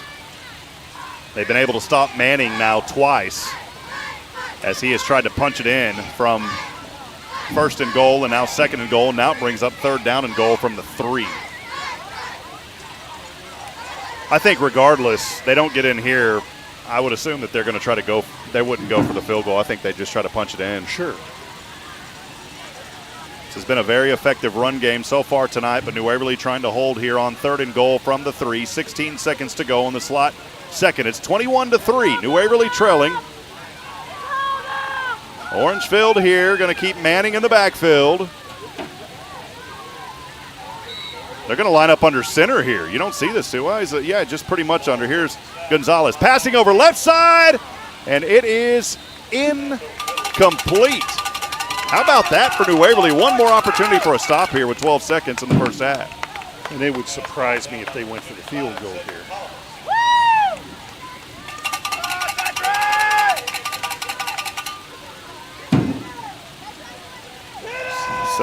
Carson Gonzalez, looking over. They are going to go for it here on 4th and goal from the 3. Manning is there, right behind him. Now moves over, right side. Gonzalez. Snap, handoff, Manning.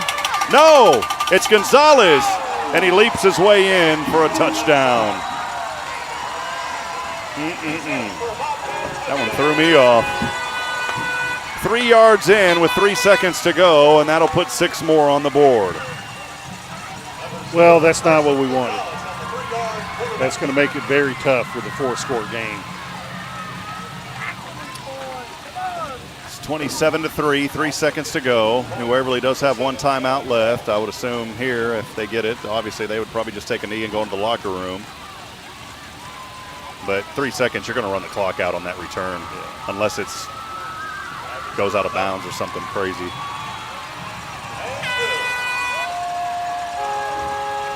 And the extra point kick is good. It is 28-3 with 3 seconds remaining here. New Waverly will get a quick kick. I mean, you still try to do something. If this ball goes to you, I would expect them just to kick this thing on the ground and let it roll and run the clock out. If we don't want to set up New Waverly, if you're on that Orangefield side, an opportunity for any type of New Waverly return.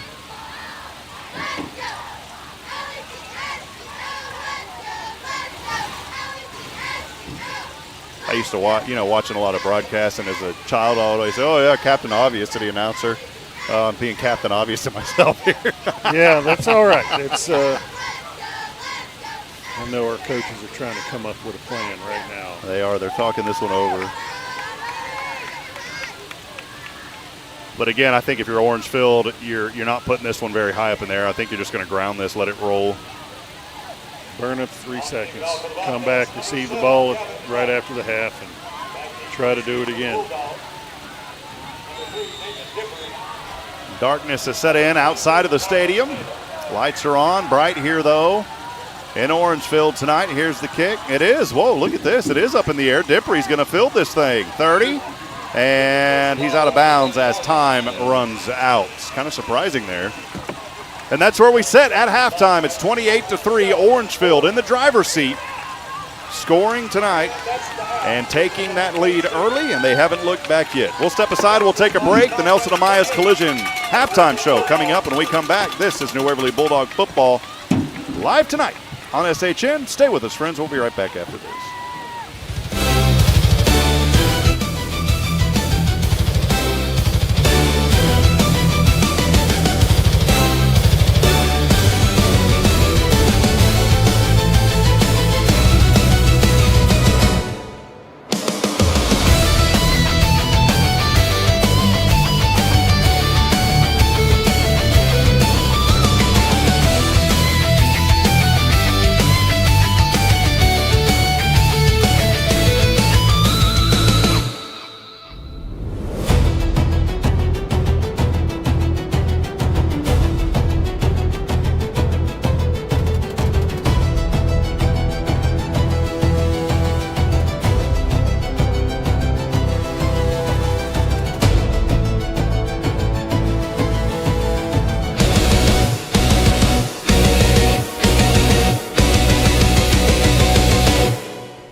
First two chapters have been written. Where do the Bulldogs stand at the half? It's time for the Nelson Amaya's Collision Center halftime show. Here's Rob Hipp. Welcome back in at halftime, 28-3. We're going to send it down to the field now for the New Waverly Bulldog Marching Band. And once they wrap up, we will come back on the air and give you a halftime look back. But for now, though, enjoy the sounds and the sights of the New Waverly Bulldog Marching Band.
dropping frames and rework it again.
The Nelson Amaya's Collision Center halftime show continues. Now let's return to Rob Hipp.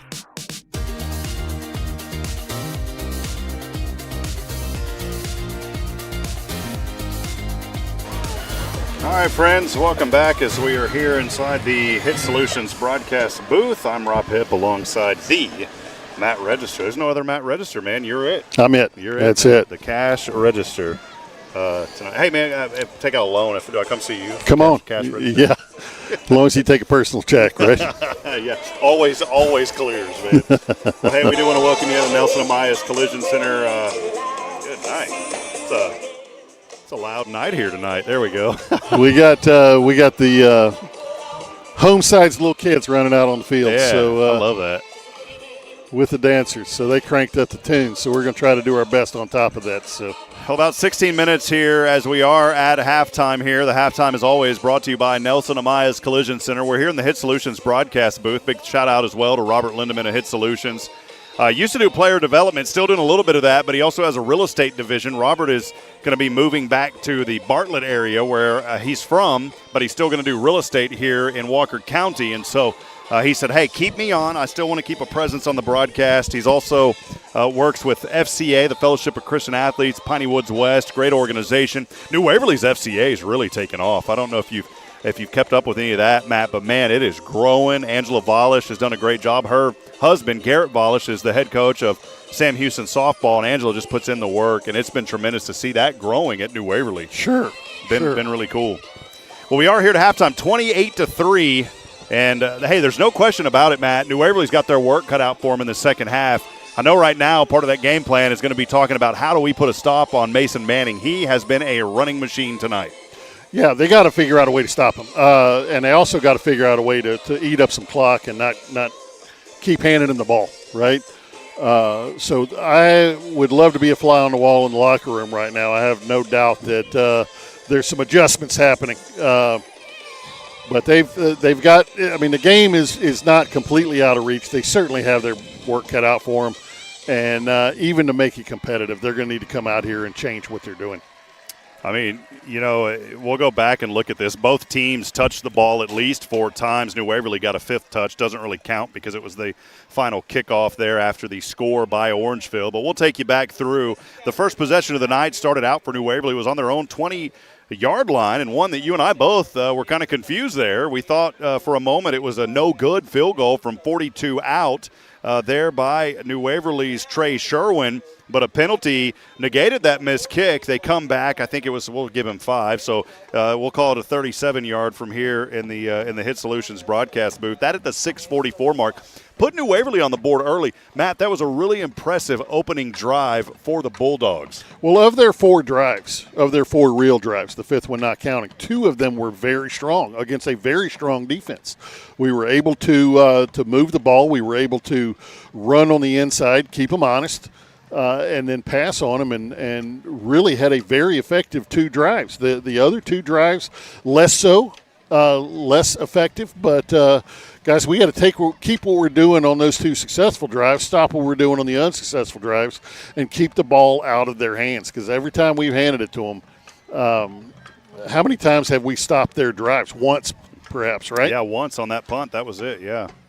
Well, then you move on. That at the 6:44 mark. Then Orangefield got their chance at it. They started from their own 28-yard line. There was a couple of really big runs on that drive. We knew that he was going to be a force tonight, talking about Mason Manning, their star running back, who had those 1,800-plus yards, nearly 1,800, yards last season, 27 touchdowns. He picked up right where he left off, and here tonight, that young man has been a running force. He capped off that first drive by Orangefield. It was a 20-yard touchdown run into the end zone. The extra point kick was good. At that moment, it was Orangefield taking the lead, 7-3. Since then, they have scored 20. Well, I'm bad at math, but 28 unanswered. Really is the easy way to look at it. The second possession. Finish that thought for me. I think it's 28 unanswered, right? Yeah, 28 unanswered. But every time we can get our hands on Mason Manning early and quick, we're able to contain him. It's when we delay that and get him a little bit of running room, he's able to maneuver around, find that hole, and squirt through it. The second possession for New Waverly started out on their own 46. They were showing some promise, and then a unfortunate turnover by the Bulldogs gave it right back to Orangefield. They started out in great field position on the New Waverly 43-yard line. That was capped off by a 36-yard touchdown pass, and once again, it was Manning in for the score. At that point, it was 14-3 with 1:47 to go. New Waverly gets the ball back. They start on their own 36-yard line. That drive stalls. They have to punt it away. Orangefield gets it again, and it's another touchdown for the Bobcats. This time, a 3-yard touchdown run by Mason Manning. At that point, it was 21-3 with 8 minutes to go there in the second quarter. You go on to the fourth possession of the night for New Waverly. Started on their own 30. They were showing some promise on that drive, but unfortunately, things there did not go in their favor whenever they punted that ball away, Orangefield had punted the ball away. Well, let me start over. It was the fourth. I'm all over.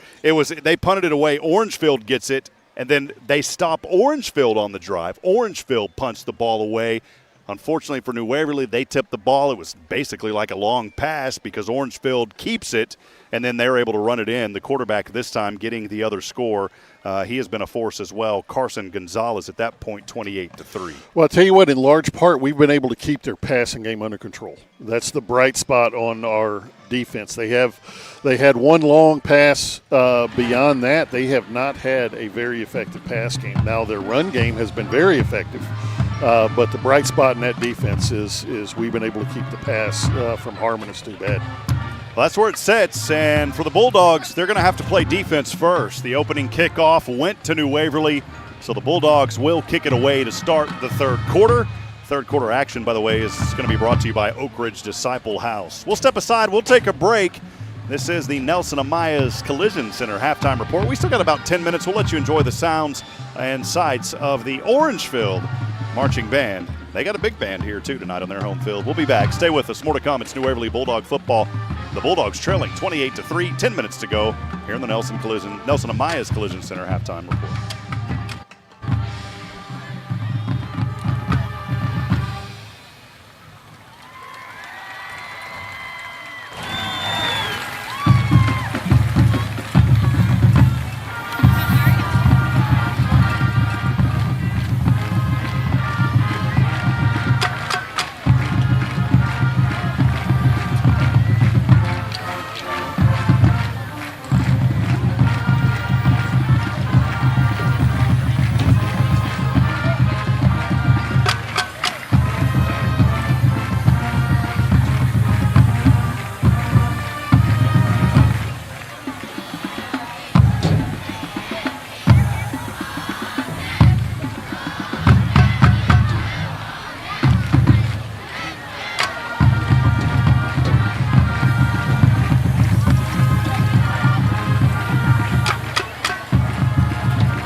Section of the week are the percussion. Marcher of the week is Wayne Elisis. Guard member of the week is Abby Dwyer. Director of Marcher of the week is Miss Malonson. Directors of the Bobcat Pride Marching Band are Michael Rose, Megan Reeves, and Sarah Malonson. Color Guard Director is Patty Blake.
Nelson Amaya's Collision Center halftime show continues. Now let's return to Rob Hipp.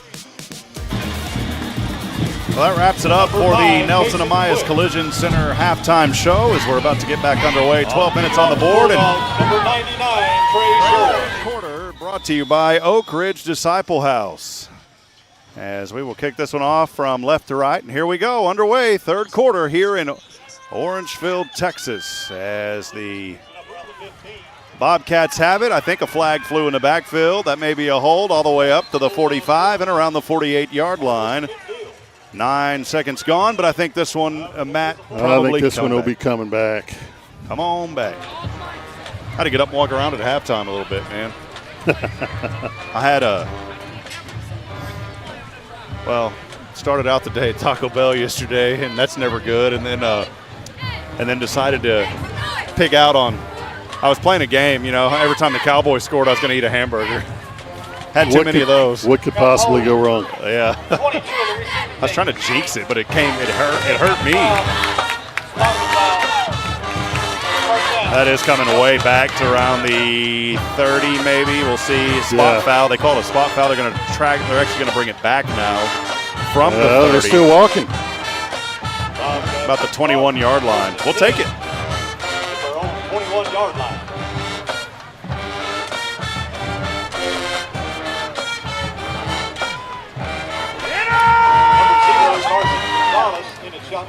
So fifth possession here for,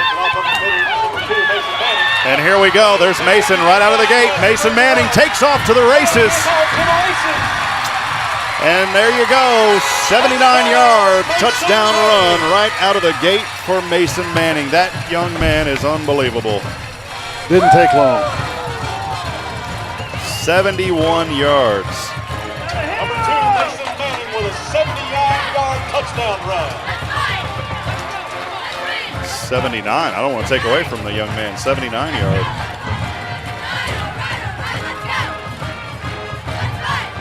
Number 7, Gavin Gravitt on to attempt the extra point. Bobcats, 3A Division I. Just one step of New Waverly here as the Bulldogs always play up early in the season. Gravitt's kick is up. Kick is up on the way, and it's good, and we'll take it with them. It's 35. There's a flag on the to 3. field. Yeah, we'll see what this one is. Thank you for finding that. Well, I know we had movement early. I don't know if it was caused. Yeah, it's against New Waverly. They're going to decline it, and we'll take a break. We'll be back. Third quarter underway here in Orangefield, Texas. Stay with us. This is New Waverly Bulldog football on SHN. The third quarter is brought to you by the Oak Ridge Disciple House. Struggling with addiction or know someone who is? There's light at the end of the tunnel, and it shines bright at the Oak Ridge Disciple House. As a 501c3 Christian ministry, they are dedicated to helping men aged 18 and older rebuild their lives free from the chains of drug and alcohol addiction. Be reminded, there's always hope, always a new beginning. Discover your fresh start with the Oak Ridge Disciple House. Proud supporters of Bulldog football, because just like the Bulldogs, the spirit at Oak Ridge stands strong. Find out more at oakridgedisciplehouse.com. The third quarter is brought to you by the Oak Ridge Disciple House. Here's Rob Hipp.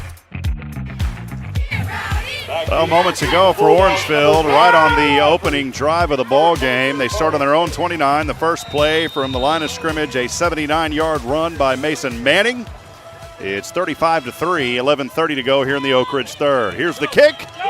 Dippery has it. He wants to run across the 50. And a face mask. Yeah, buddy. There That's you go. a 15-yarder. Yes, sir. A little bit of life here for New Waverly as they come out running on the opening possession of this second half. Well, no time like the present. Again, want to welcome all of you in. Thanks for hanging out with us tonight.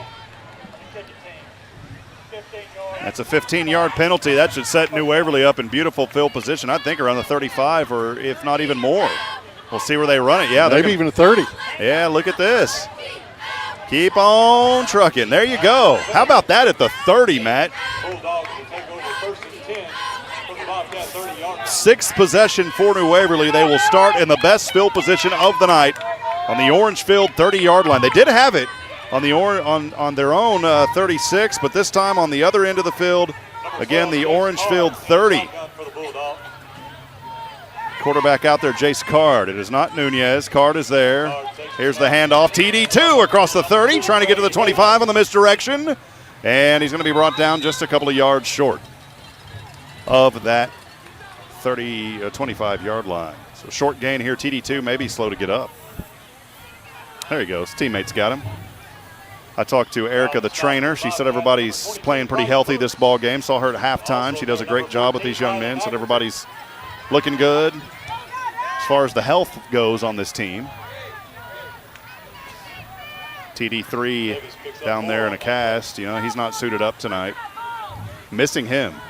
Missing him big time.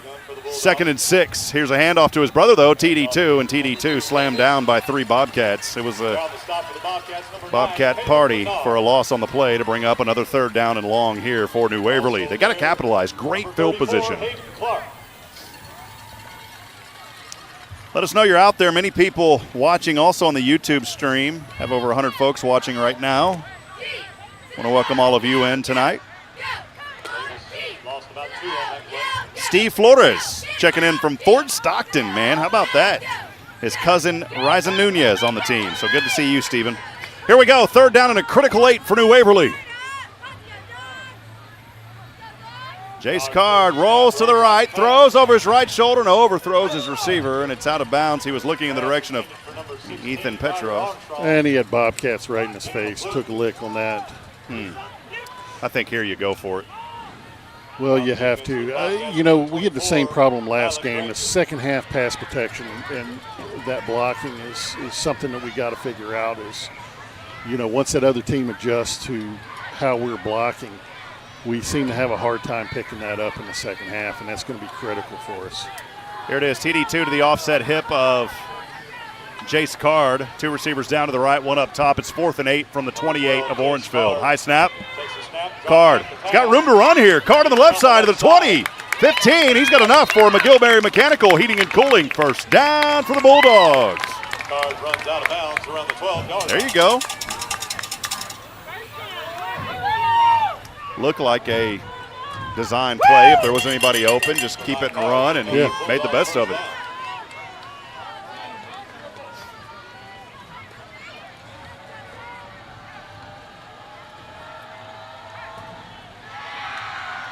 Another 4th down. That's an area we've seen on 3rd down and 4th down tonight for the Bulldogs. They've done pretty well.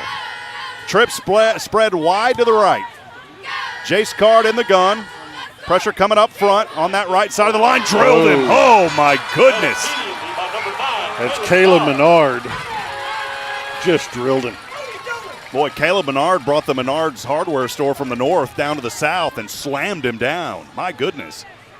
Wow, that's a loss of 6 or 7. You've been to Menard's, man? I have. Isn't that a northern thing? Or is that? It is a northern thing. I lived in northern New York for several years. Go. So you got it. You picked it up. Yeah. Brought the whole hardware store with him. Yeah, he did.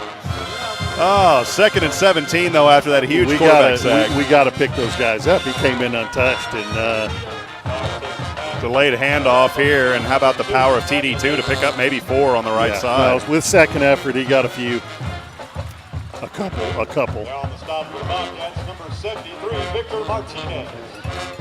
I mean, you're looking now, though, 3rd and they haven't updated. I don't think that 3rd and 15. He got 2. It looked like more than that. So here's another huge 3rd. We've been praising the Bulldogs all night tonight on their 3rd down effort and their 4th down. We'll see what they do here. 3rd and 15, 8:15 to go in the Oak Ridge 3rd. It's 35-3. New Waverly trailing, but driving here from left to right inside the Texas Signature Roofing red zone. Here's a pass right side up and incomplete, out of bounds. In and out of the hands of Leo Escobedo. Bulldogs are in that Texas Signature Roofing Jared Hathorn red zone for the 2nd time tonight, offering exceptional roofing solutions and services that meet a commitment to community values. That's our friends at Texas Signature Roofing. They're watching tonight. And here we go, Matt. 4th down and a long 15 for New Waverly. Two receivers down to the right side. Nathan Dippery, one of them there, closest to the inside, and then far out is Leo Escobedo. Jace Card, the quarterback. Travia Davis, the second, and New Waverly's going to call a timeout. We'll take it with them. 7:57 to go. New Waverly trails 35-3 here in the third. We'll be back in a moment. This is New Waverly Bulldog football on SHN. Stay with us. Second quarter action is brought to you by Slot Construction.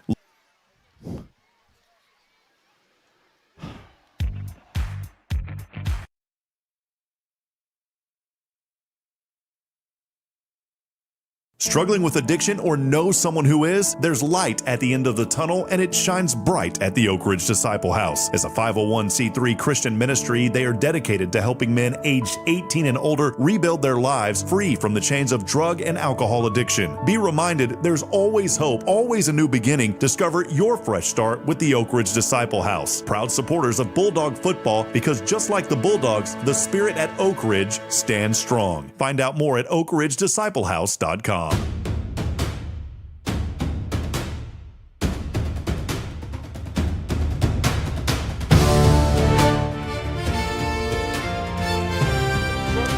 A critical 4th down and 15. I wonder if Boeing will send me some money. It's a Boeing 757 here in the Oak Ridge third quarter. They probably won't.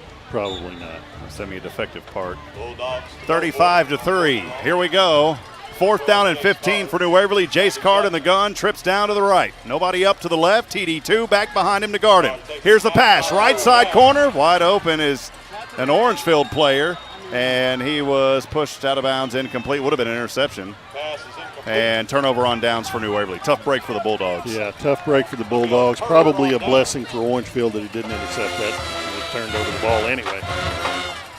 6th possession of the night for Orangefield. They will start out on their own 17-yard line. This is the farthest they've been backed up tonight. You know, not to keep spinning the circle, but we always talk about how New Waverly plays these tougher opponents to start the season, and you go up against a a D1-3 school, and you start thinking about that. And usually you get more people, a bigger school, so you've got more depth. A lot of guys aren't having to play both sides. Well, I was talking to the chain gang at halftime, and these guys have historically been 4A, moved down to 3A Division I, so they are one of the very largest 3A Division I schools. They're picked to win their district. Very, very strong district. And sometimes that's what you get when you're playing up, right? Mm-hmm. Here we go from right to left from the 17. Here's a handoff. That's Kylan Green this time, and Green across the 25 and out of bounds on that right side near the 30. Definitely enough for a first down. That'll move the sticks on first down for the Bobcats. Kyler Green getting into the action now. Another solid running back here. Haven't been able to give Double Daves a lot of shout-outs tonight. They are our scoring drive recap sponsor for New Waverly. We appreciate Kathleen Stone and her staff. Double Daves in Huntsville. Go by neat. They got the great buffet. 1st and 10, 28, but this one's going to flags on the ground. Go away before it even started. False start in the back. That'll move them back 5 yards. Well, for those of you that follow the local university, Sam Houston, boy, they're having a hard time right now in Honolulu. Just a tough trip for them, being there at the island. I had that one circled on my calendar years ago. It was always a dream of mine to broadcast FBS, and many of you know my story. Some things happened, and we ended up going to Fargo. Loved it up there. But I remember I was always looking forward to that game. And now I thought about it. I'll get back to that thought. 1st and 15 here from – here's Green again on the carry. A gain right up the middle to close to the 30. I always thought about that. But, that came across my mind this morning, Matt. I saw something popped up in a memory on mine on Facebook. I actually had to delete it because people thought that I was broadcasting again because you know how those things pop up and someone comments and all of a sudden everybody – and so I started getting these congratulations. I said, wait a minute. No, that ain't me. I'm with the Bulldogs tonight. But I'll tell you, I feel so blessed because I got to spend time last night with our pastor at church and his family. I got to spend time with my family last night, and I get to be here tonight with this community, and that means so much more to me. Here's a handoff to the right side. Gain across the 35, and clock will continue running. It's close to a first down. And I mean that, though, man. It is such a privilege to be able to be here to broadcast for this new Waverly team. Not an opportunity to be back in Huntsville, not with the Hornets, but with another school. And it didn't even cross my mind to say yes, because I just love this community, love being here at New Waverly, promoting these kids. And we know that there's so much good happening and even more good coming to New Waverly. Well, very selfishly, we're glad you're here. Well, it's fun, man. Love to be here. Here's a 3rd and 2.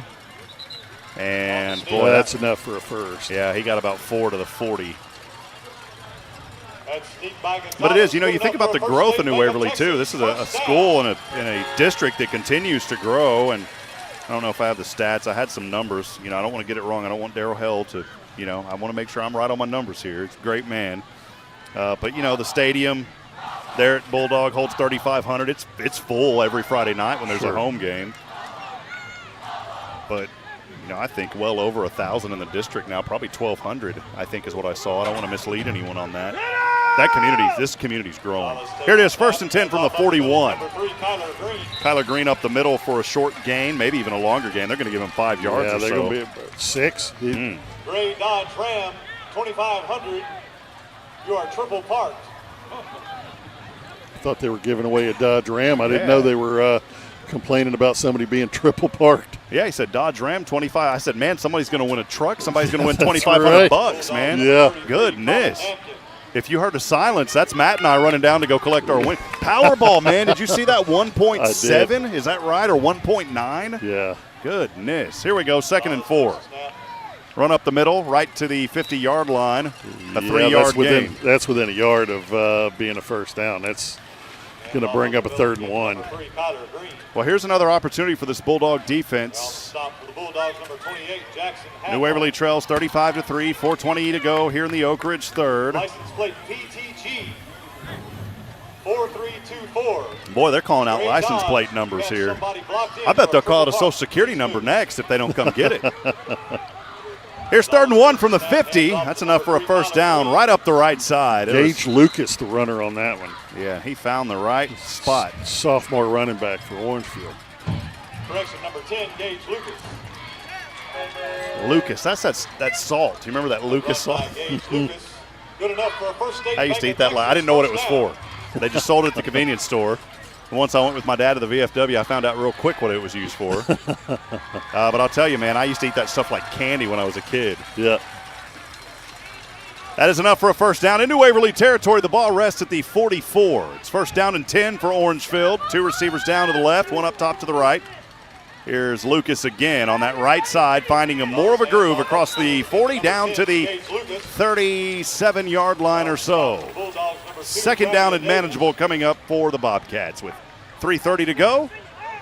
Orangefield leading on their home field tonight, 35-3 here in the Oak Ridge 3rd. One thing that always helps, especially at the high school level, it's hard to get information. It's very difficult to get information. I just want to do give a shout out to Coach Bro here, Jeff Bro. Had a busy week and just forgot to ask for the roster until yesterday, and he provided it right away. Here's another handoff to Lucas. This time not much, maybe a gain of 1. Shoot, their roster seems to be more accurate than ours, so you got you some good information. Yeah, appreciate him very much. Shooting that over, and I usually do that on Monday. And man, I'm going to school online at Oral Roberts right now, ORU, and we have assignments that are due on Wednesdays and Sundays. And I woke up yesterday or this morning, and I said I never finished my assignment for Wednesday, and I've never a year and a month in, I have not been late, and that was the first time I was late. So I emailed the professor to ask for some grace. Hopefully you received some. I probably did. If not, it's my fault. 3rd and 3, another opportunity here for this defense of New Waverly. Here's a keeper by Gonzalez, the quarterback, and how about that? TD2 says, no, sir. Flag flies late, though. Oh, no. And usually when those fly late, you know what that is. Be a late hit or a... Was that TD2? Gonzalez just short of the first down. Yeah, it was. Yeah. Bring up 4th and 1. I don't see him moving the ball. I mean, that flag flew way up in the air. I don't know how they picked it up. They may have changed their mind on that one. All right, here we go. New Waverly trying to get the stop here on a 4th and 1. Orangefield trying to push it up the middle, and the effort's there. First down. You know, I like seeing that in high school football. You don't see a lot of that on these short situations. Sure. That's just smart football. Get under center, push them forward. Ed Watto was talking to me, last year about, and there's such a high probability of that play being converted. Sure. And we saw it right there. We haven't been able to be in those situations too much tonight. I know our staff here, would go for those kind of plays and just have not been able to get into those situations, unfortunately, here tonight. But this staff's working hard, and I like how they play up, though. I really do. It does help this team grow and develop and get stronger. Here's a bobble snap. Able to hold on to it. Here's the quarterback to the left side, and boy, how about that? Cuts the corner at the 20 inside the red zone. Got about 12 yards on that play, Matt. Averaging on the keeper, good enough for a First State Bank of Texas first down. Down the defense for the Bulldogs, number 3, Nathan Dippery. Why isn't there ever a second Bank of Texas? It's always got to be first. I don't know. It's a solid question. I'm not sure I've ever heard the answer to There's that. always a First State Bank of Texas in every town, or a First Texas Bank. First and 10 inside the red zone at the 18. Nowhere to go. Nice wrap-up tackle on the play by the Bulldogs. That would be Max Tomczak. Tomczak bringing it down with authority on the QB sack. Good job out there by that young man. And a loss of about 3 to bring up 2nd and 13, now backed out of the red zone. Loss of about 4 on that play. Bulldogs, I talked about Orangefield's playoff appearance. Bulldogs have been in 33 playoff games, so a little bit more than Orangefield. So a lot of tradition in this new Waverly program. 2nd down and 14. Handoff to the right side, Kyler Green. There is a flag, though, back there around the 20. This one's probably coming back on a hold, and that will take us down. I think they'll play one more down, though, because of the flag. Number 3, Kyler Green. Depending on what it is. Well, they won't if it's against If it's Orangefield. if it's an offensive penalty, they won't. I think it was. Yes, I like to give them an extra chance.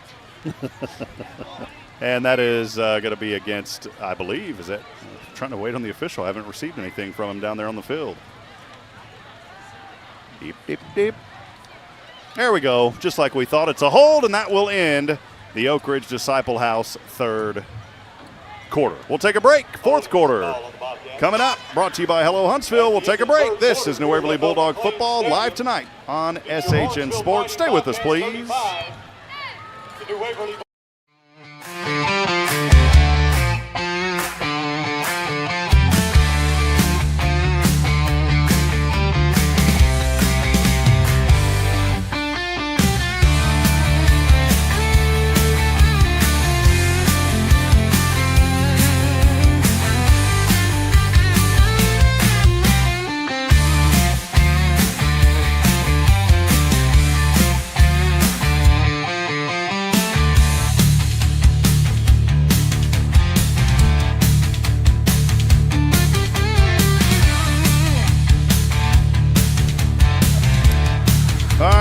Back at it in the Hit Solutions broadcast booth. Rob Hipp here alongside the Matt Register. Matt, 3rd quarter there for New Waverly. They give up that opening score right out of the gate for Mason Manning, but overall, not too bad of a defensive effort there in that 3rd, only giving up that 1 score. I know you look at that and say, well, they gave up a big one, but after that, they've seemed to kind of put the gas pedal down a little bit, or the brakes, I guess, if you will, down on Orangefield.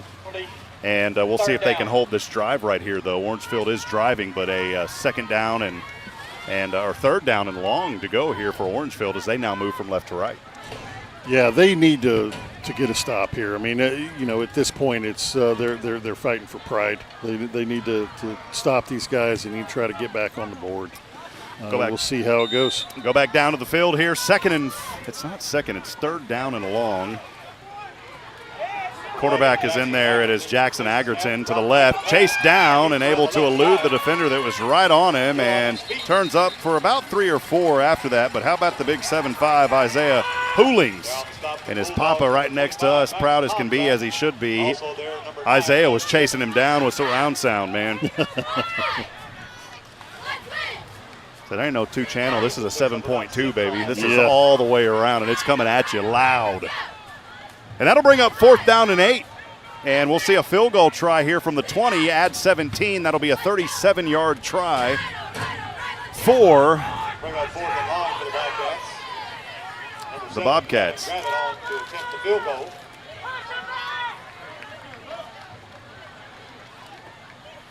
From 37, the snap, it's Parson. I thought he parked.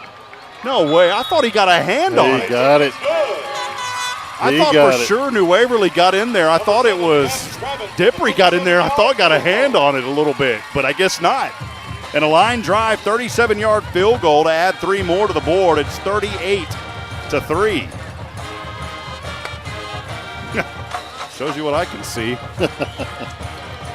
10:42 to go here. And you know, there was only about a change and a half of possession. That was it. We didn't see a whole lot of ball movement on either side. It was Orangefield held that ball pretty long in that 3rd quarter. That went quick.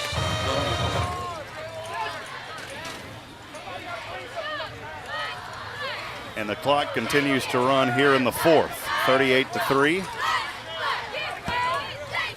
We'll keep it right here.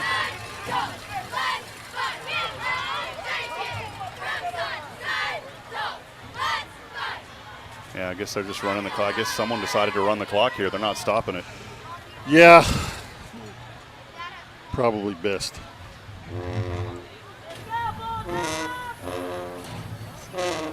When you said that, the trumpet over there. 7, Kevin, grab it on.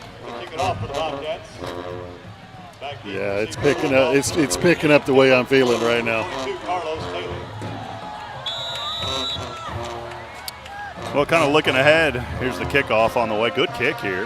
Nathan Dippery set back to receive at the 20. On the left hash, Dippery trying to turn back and spun around and outside. Goes out of bounds at the 30 as he was pummeled out of bounds. There you go, late hit right there. You got to call that one.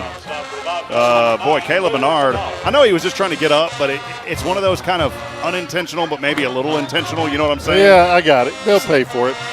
It's not going to affect the outcome of the game. Did stop the clock is stopped, yeah. Maybe so, man.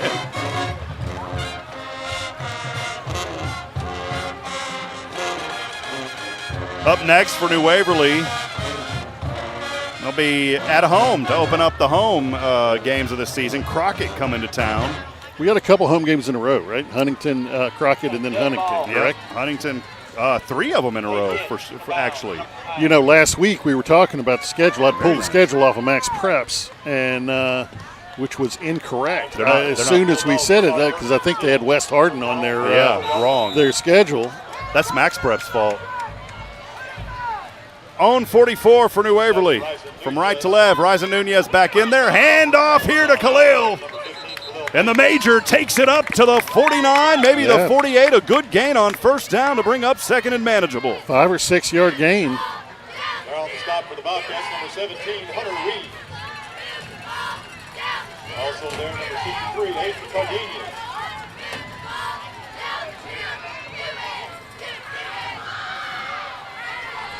You know, the Bobcats coming in confident of this ball game. They opened up with that win over Woodville that you talked about. Carrying over a lot of that here tonight. 38-3, New Waverly trailing from right to left. 2nd and 5 from the 49. Nunez. Hand off to Khalil Major. This time Major up to the 50, a 1-yard gain to bring up 3rd and 4. They're on the stop for the Bobcats, number 84, Lakin Becker. Also there, number 7, Gavin Gravitt. It's kind of a cool story. Orangefield here grew out of an oil boom back in the early 1900s. And you think about the tradition from back in the day of the oil booms, bringing people to town. Well, and there's still a lot of refining business around here. Just driving into town, seeing all the yards and fab shops and, coming into town. There's still a lot of that work down here. It's 3rd down and 4 for New Waverly. Dead center at the 50. Nunez rolls to the right. Protection there. Nunez over his right side. This one is up and incomplete. He was looking at Dippre there at the 30. And 4th down and 4 coming up here for the New Waverly Bulldogs. Normally by this time, I'm 3 sheets into my drive chart, and I'm only 1 page in. It's only the 7th possession of the night here for New Waverly. Yeah.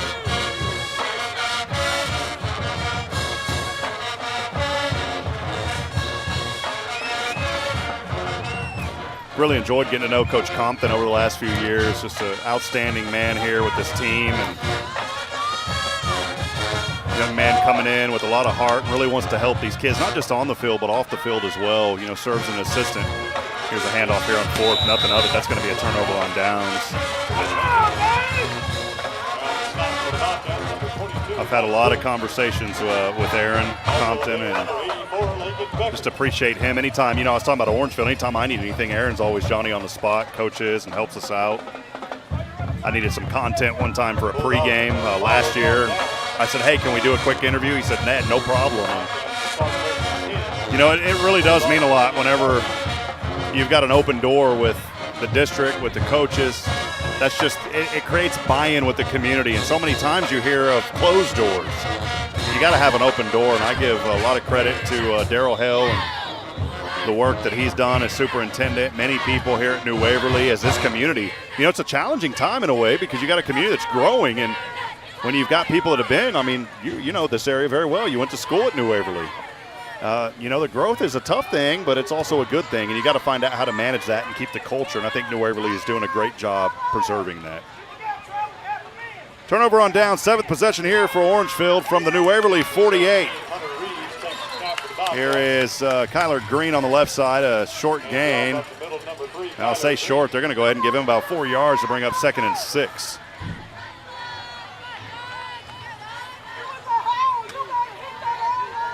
Drive starting from the New Waverly 48. Again, 2nd down and 6. One thing I like at these 3A venues, you can just roll up with your generator. Nobody says anything. You get out of 5 or 6A, and they tell you to get out. Yeah. 2nd and 6. Green on the right side to the 40, cuts the angle, hops through a defender to the 30, spins around, still on his feet, down to the 25. Oh, mama. My goodness, he was a running machine. But there's a flag, and it's probably coming back. Holding. Number 6 in the offense. 10-yard penalty. Repeat, 2nd down. So what would have been, down there, Matt, near the 30, that's now going to come back to their own side of the field now, just outside the 45. Looks like they're going to mark him at the 48. We'll take it. You go from the New Waverly 48, you're backed up now to your own 48. 10-yard penalty, 6:57 to go here in the Hello Huntsville 4th quarter. By the way, we do have that 4th quarter available for sponsorship. I happen to know that guy over there at Hello Huntsville, so we just threw him in. Maybe in a couple of years, a Hello New Waverly. Maybe. You can start one today. There it is. Hello, New Waverly. 2nd and 14. Orangefield from left to right, 6:35 to go. This one will whistle dead before it gets started. And I believe a timeout was called on the field, and it was by Orangefield. We'll take it with them. 6:29 to go here in the 4th quarter. We'll be back in a moment. It's 38-3. Orangefield with the lead and the ball here on SHN. Stay with us.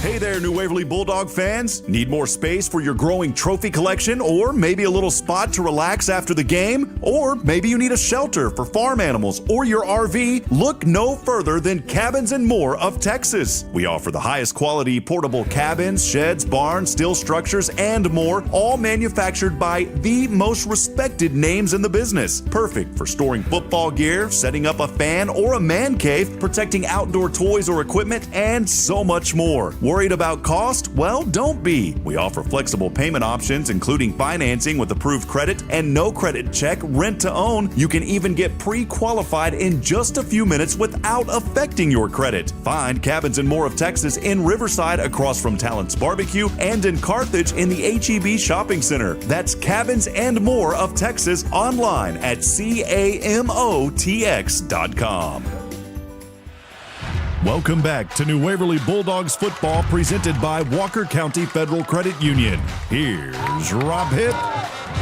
On a second down, Kyler Green takes it up the right side for a short gain just up to the 50, and now a third down and 12 here for Orangefield. And we'll see if the New Waverly Bulldog defense can get a much-needed stop here with 6:05 to go in the ball game.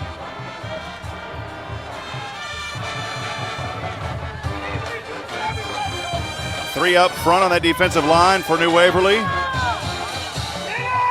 And now a fourth. Running a 4-3. Quarterback steps back, throw over right side, bobbled incomplete. It was right in the numbers and dropped as it went right between the eyes of Isaac Silvas.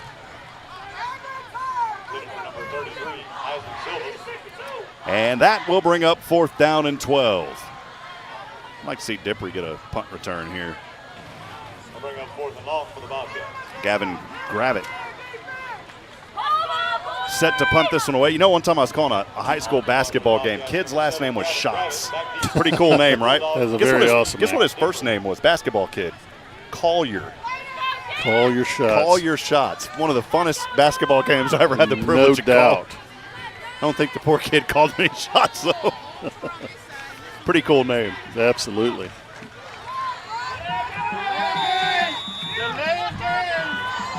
There he goes. Delay a game. This one's going to go back even 5 more for Orangefield. It's like A&M Corpus back when I was calling for Sam Houston. A&M Corpus, their baseball team, I had to write it down. Very big letters because I didn't want to mispronounce the guy's name. It was a baseball player for A&M Corpus, the Islanders. Came to town, and his name, Itchy Burtz. You did not want to leave out the R in that young man's name. No, you did not. Whoa, the snap gets over his head.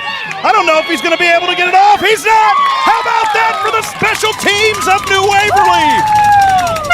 The ball goes over the head of the punters. The Bulldogs were there. They'll have excellent field position from the Texas Signature Roofing red zone, I believe, at the 20. We'll see if that's where they mark the ball.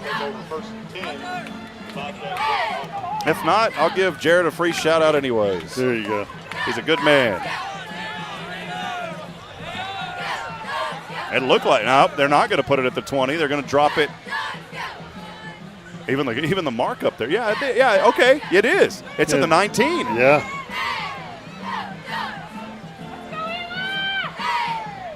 So a botched punt will give New Waverly the ball inside the Texas Signature Roofing red zone at the Orangefield 18-yard line. Here we go. Ryzen Nunez in the gun. Travia Davis II offset to his left hip. One receiver down to the left side for New Waverly. 2 or 3 up top. And the triplet formation to the right. Here's TD2. Zigzag back 15, 10. He tries to cut back. 5 still on his feet down to around the 4-yard line. Second effort's going to put him even closer than that. It looks like around the 2. TD2, what you going to do is he finds his way on a McGillberry Mechanical Heating and Cooling first down for New Waverly. He got it all the way down to the 1-yard line. And we'll see if he can punch it in here. Nunez in the gun, hand off. It is TD2 for the TD. How about that for the Bulldogs on a botched punt? Able to take it in 2 plays. They get their first touchdown of the night. It's from Travia Davis II with 4:40 to go.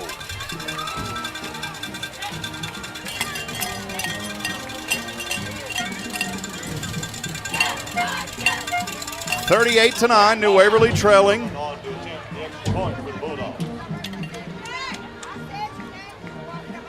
And here is the Trey Sherwin extra point kick. It is blocked. It is picked up.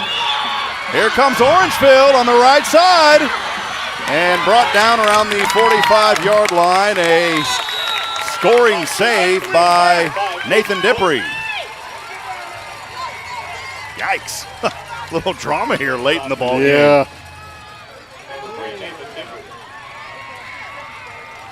Hey, but that's good for New Waverly. You know, a little bit of life here, just something. I mean, it's obviously it's going to be very difficult to come out 38-9, but this is a positive takeaway. You at least get in the end zone. Yeah. You're fighting for pride at this point.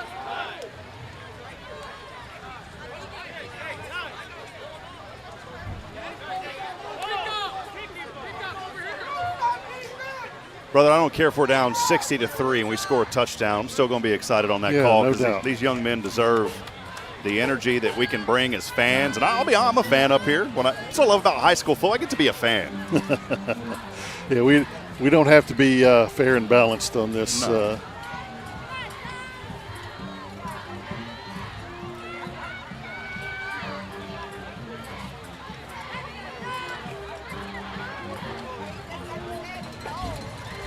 Back deep to receive the kickoff. Number 3, Kyler Green. Kyler Green set back to receive. And number 10, Gage Lucas. The Trey Sherwin kick happening here in just, is it Trey Sherwin? Yeah, there he is. Sherwin going for the onside, takes a bounce. Orangefield has it. Right there, just inside the 50. They're going to mark him at the 50. I thought it was the 49. 22, Bryce Cook. Oh, well.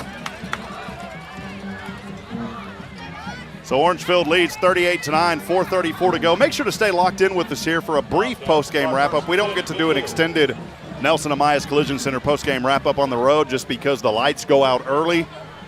At home, we get to hang out for a little bit longer. Don't get to do that on the road, so we will have a very quick, probably 5-minute post-game wrap-up. So make sure that you stay locked in with us here on SHN. Appreciate everybody. A lot of folks joining us tonight, Matt. I really do appreciate all them. Good people. Even a lot of friends and family from the Orangefield side of the field. Number 17, Hunter Reeves, remains the quarterback for the Bobcats. Back in shotgun. Reeves takes the snap. Jackson Agerton, the quarterback, remains. Here is a run up the middle. Very short gain of about 2. Clock will run with 4:26 and ticking here in the 4th. Also there, number 44, Brayden Nelson. Thought for a moment, I was like, what's Rodney Southern doing here? He's at Copper's Cove now. It was the head up, the neck up is what I saw. Right. I called Coach Southern. He was a athletic director and coach at Huntsville for many years and became a really good friend of mine. I had a chance to call him or talk to him the other day and wish him well at Copper's Cove. He allowed us to bring something to New Waverly, or to Huntsville, that we have been able to bring here now to New Waverly. There's another run up the middle. Lucas nowhere to go as he's going to be pushed back, but the forward progress will give him maybe a yard past that line of scrimmage. Yeah. Jackson Hathorn there, credited with the stop. 3rd down and 8, maybe 7. I think it's, yep, they're going to move it up a yard, 3rd and 7. I mean, you got an opportunity, another pride score here. You hold them on 3rd and 7. At this point, Orangefield would punt. I don't see why they would go for it on a 4th and long. They're not going to. They need to stop them here, stop them on the neck, stop them here, get a punt, try to put some more points on the board. So here we go, 4 up front of the defensive side. Here's Lucas. He finds a breakaway. Boy, he plows his way across the 40, 35, and he is down around the 31-yard line. That's a Bobcat first down. Looked like he took that one about 15 or so. 2:50 and ticking here tonight at FL McLean. It's the Bobcats 38, New Waverly 9 here in the 4th. 2 receivers down to the right side. One of them on that far right is Colton Michael, the senior. 2 receivers to the right, 1 to the left. Hunter Reeves is the quarterback out there. Beg your pardon, I thought I was saying Jackson Agerton earlier. It's Hunter Reeves. Short gain of about 2 yards to bring up 2nd down and 8. Lucas picks up a couple on that play. New Waverly got these jerseys, what was it, last year? The new, I think it's the Under Armour jerseys? Well, they got the gray and the maroon ones last year. This is the first year they've had the white ones. Well, there it goes, touchdown. 30 yards in for Hunter Reeves on the keeper. Flags fly late. We got a flag on the field. I think that may have been a little something too much at the end. Wasn't a hold, it happened in the end zone.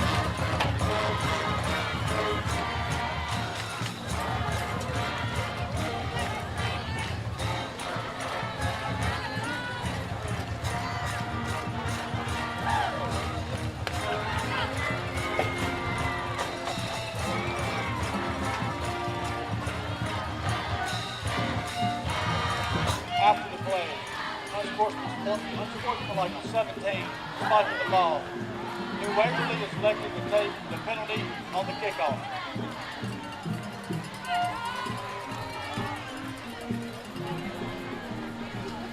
My former broadcast partner, Brian Adams, in Honolulu right now with the Bearcats. I got a chance to work with him for 4 years with Huntsville Hornets and then also Sam Houston. And always a lot of fun to work with Brian. You guys have the hard job. I have the easy job. The analyst, it's not. I couldn't do it. Well, I'll tell you what, if it makes you feel any better, his weather's probably not a whole lot better than ours. Yeah. Kick after's good. 45-9, 1:59 to go. Missing James tonight. James Mashi helped us last week on the camera and not able. He said he couldn't make it to all the games, but he'll try to make it to quite a few of them. We're also missing our buddy TJ Garrett. You know, we had a nice full crew last year, and just things changed. And Ty Stutler, who helped us on the sidelines, we don't have Ty this year. And so when I reached out to you, Matt, you know, Ed, his son, is now at Southwestern University in Georgetown, and so, you know, Ed is there now and being able to be at those games with his son. And the first guy that came to me, I said, Matt Register. You knew that call when I called you. I said, hey, I need to talk to you, man. I knew what the call was when you called. So thank you, brother, for being here, man. Well, I'm not claiming to be as astute as Mr. Watto, but I mean it, man. I'm not just saying this because you're sitting next to me, Matt. It's a privilege to have you because I just have to call it as I see it. You guys have the hard part. Y'all do such a great job knowing the kids. And I've always said at the high school level, I don't ever want to work with somebody who's just somebody. And I don't mean any disrespect to anybody. TJ did a great job filling in last year. But I like to always work with dads who have a player out there who knows the team, understands the game. Here's a kick on the way from left to right. Nathan Dippery's going to have to field this one. He does, just inside the 20 to the left side. Trying to go back. He's hammered. Nowhere to go. He's down at the 20. And a flag on the field.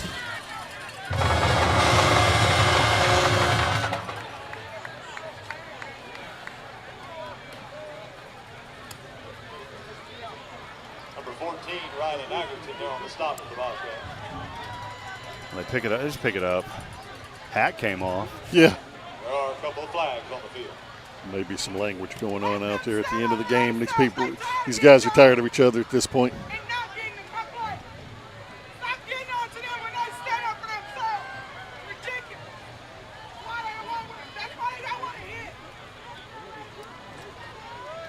I've never been one to.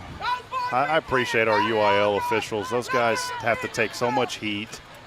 They don't make hardly anything doing this. They do it for the love of the game. Yeah, none of them are getting rich out here, No. that's for sure. In fact, in Austin, there's a guy named Jim Spencer. He's a meteorologist, semi-retired. Here's 2 fouls. Hold on 1 second. Bulldogs, let's go! Bulldogs, Well, let's go! Let's go! Got 2 fouls on the play, both by New Waverly. Number 26, personal foul, decline. Another personal foul, number 3. That's going to be half the distance to the goal. That's tough. But, I mean, they do. They have a tough – I understand as a fan, you know, I spent a lot of time criticizing officials back in the day, but once I started broadcasting and getting to talk to these guys and getting to know them, they try their best. They really do. There's no – yeah, you hear the thing sometimes where, oh, they called this wrong or whatever. That's a 0.001% of them. Well, and I tell you what, I've couldn't done a do little bit of officiating with Pop Warner when I was in college, and so you know. I'm not going to lie to you. There were once or twice I threw a flag that if I had another second to think about it, I may not have thrown. And, or you may have thrown it up into the stands. The fans are pretty ruthless. Oh, it's part of the game. Keeper Khalil Major, who's gotten several carries here in the second half. From right to left. Time winding down. 141, 45-9. New Waverly's backed up there on their own 10-yard line. Well, friends, we will be back at it. At home, a 3-game homestand starts next week. Crockett. And we're looking forward to that one. So come out, fill that 3,500-seat stadium there in New Waverly. You know, there's 900 or so in the population limits, but there's much more in New Waverly than that. That's just the population sign. And we love being back at home. So thankful to be up in that box. It's a nice little spot for us. And appreciate little air conditioning. Well, maybe. I don't. Is that thing? Did they fix it? I don't know. I haven't been up there lately. Khalil Major running it up the middle of the right side here. Short gain. Isaiah Hewling's trucking right along with him. I told him don't worry about it. I said, man, y'all are giving me the privilege to be up here. But there was the breaker kept tripping last year. Yeah. That's all right. I was broadcasting an NDSU game, and we were out in the middle of nowhere in Illinois somewhere. And we were at a stadium there and had a little box that you had to put your microphone out, a tiny little box. And we were soaking wet. You had to walk a mile from the locker room to the stadium. Here we go. Here's a pass in the flat. Good pass here. A little short gain, though.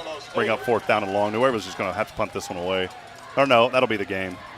But my shoes were soaked, and they had window units. This is a college football facility. And I remember taking off my green NDSU socks. I hung them on the window unit to dry the whole game. And that'll do it tonight, friends. New Waverly drops a tough one, 45-9. Here tonight at Orangefield. Congratulations to the Bobcats, and the Bulldogs will have more work cut out for them this week. But we know the coaching staff will sit down, talk to them, and they're going to continue to learn in this journey of 2025. We'll step aside, we'll take a brief break, and we'll wrap it up with the Nelson Amaya's Collision Center post-game wrap-up when we come back. This is New Waverly Bulldog football on SHN. Stay with us, please.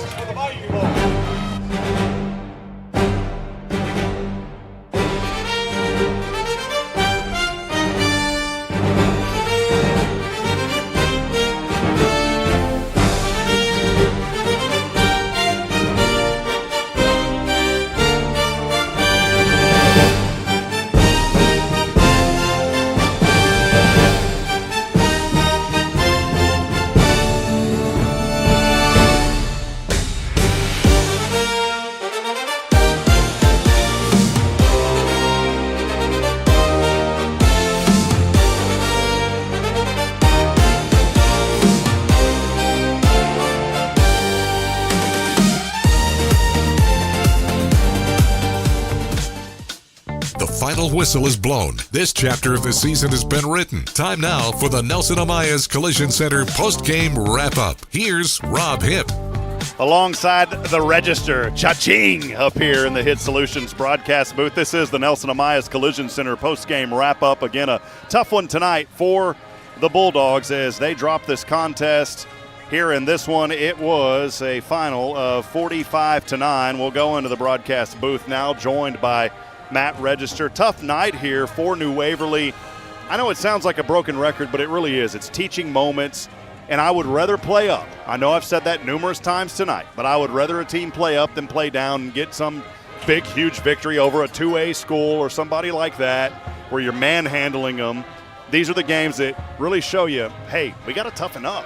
And I think over the next week, the Bulldogs will do just that and be ready for Crockett. Yeah, and there's always a risk to it, right? You play up too far. You play up too hard of an opponent, and you run the risk of losing confidence, right? And I don't think we're there. There's some things they need to fix. There was a lot of good things that happened tonight.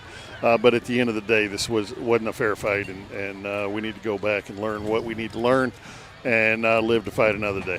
I think a couple of those, you look at the opening drives, and the last 2 weeks, New Waverly's had very impressive opening drives where they've came out, they've scored early. Look at those, find a way to build, but of course you're not able to see the other team's offense at that point, so you really don't know what you're going to get other than what you see on the internet, and there's video out everywhere, of these teams and these players. It's all over. But you'll go up against a Crockett team. You had some success versus the Bulldogs, and maybe that's one that that New Waverly said it's a battle of the dogs, man. And which dog's going to come out on top? I think New Waverly's got a good shot against Crockett. I haven't been keeping up with Crockett too much this year, to be honest with you, but I know last year we had their number, and we'll see if we can have their number again. If I had to pick a player of the game here in this one, you got a couple of guys that you can choose from, but I really think TD2 with that touchdown. He showed a lot of grit on that drive. It was a drive that they had to convert, they had to score on just to kind of have some pride. TD showed it. He did it. He was a force tonight for New Waverly. Nope, agreed. All right, man. Well, that'll wrap it up. I know you got to get down to the field. I've got to start cleaning up, and we got to get over to the Edney Burgers. Yeah, we do. So, all right. Where are those tonight, by the way? Are they out here? I would bet they're over there. All right. Hey, we'll find them. For Matt Register, I'm Rob Pipp. Friends, thank you for joining us. Many of you, whether you were on the Orangefield side or the New Waverly side, and thanks especially to all the fans who made the trip here to support the Bulldogs in person. Do that again next week, but back at home, as New Waverly will take on Crockett for the third game of the season. For Matt Register, I'm Rob Pipp. Also for Nathan Height, wishing you all a very pleasant good evening. And as I end every broadcast, reminding you that we're not strong enough alone to make it on our own. We're really not. We need each other. So please provide a word of encouragement. Lend a hand of support. I promise somebody out there needs you tonight. Big thank you to Walker County Federal Credit Union as well. Until then, good night and God bless. Thank you, Matt. Appreciate you, my friend. Yeah, absolutely.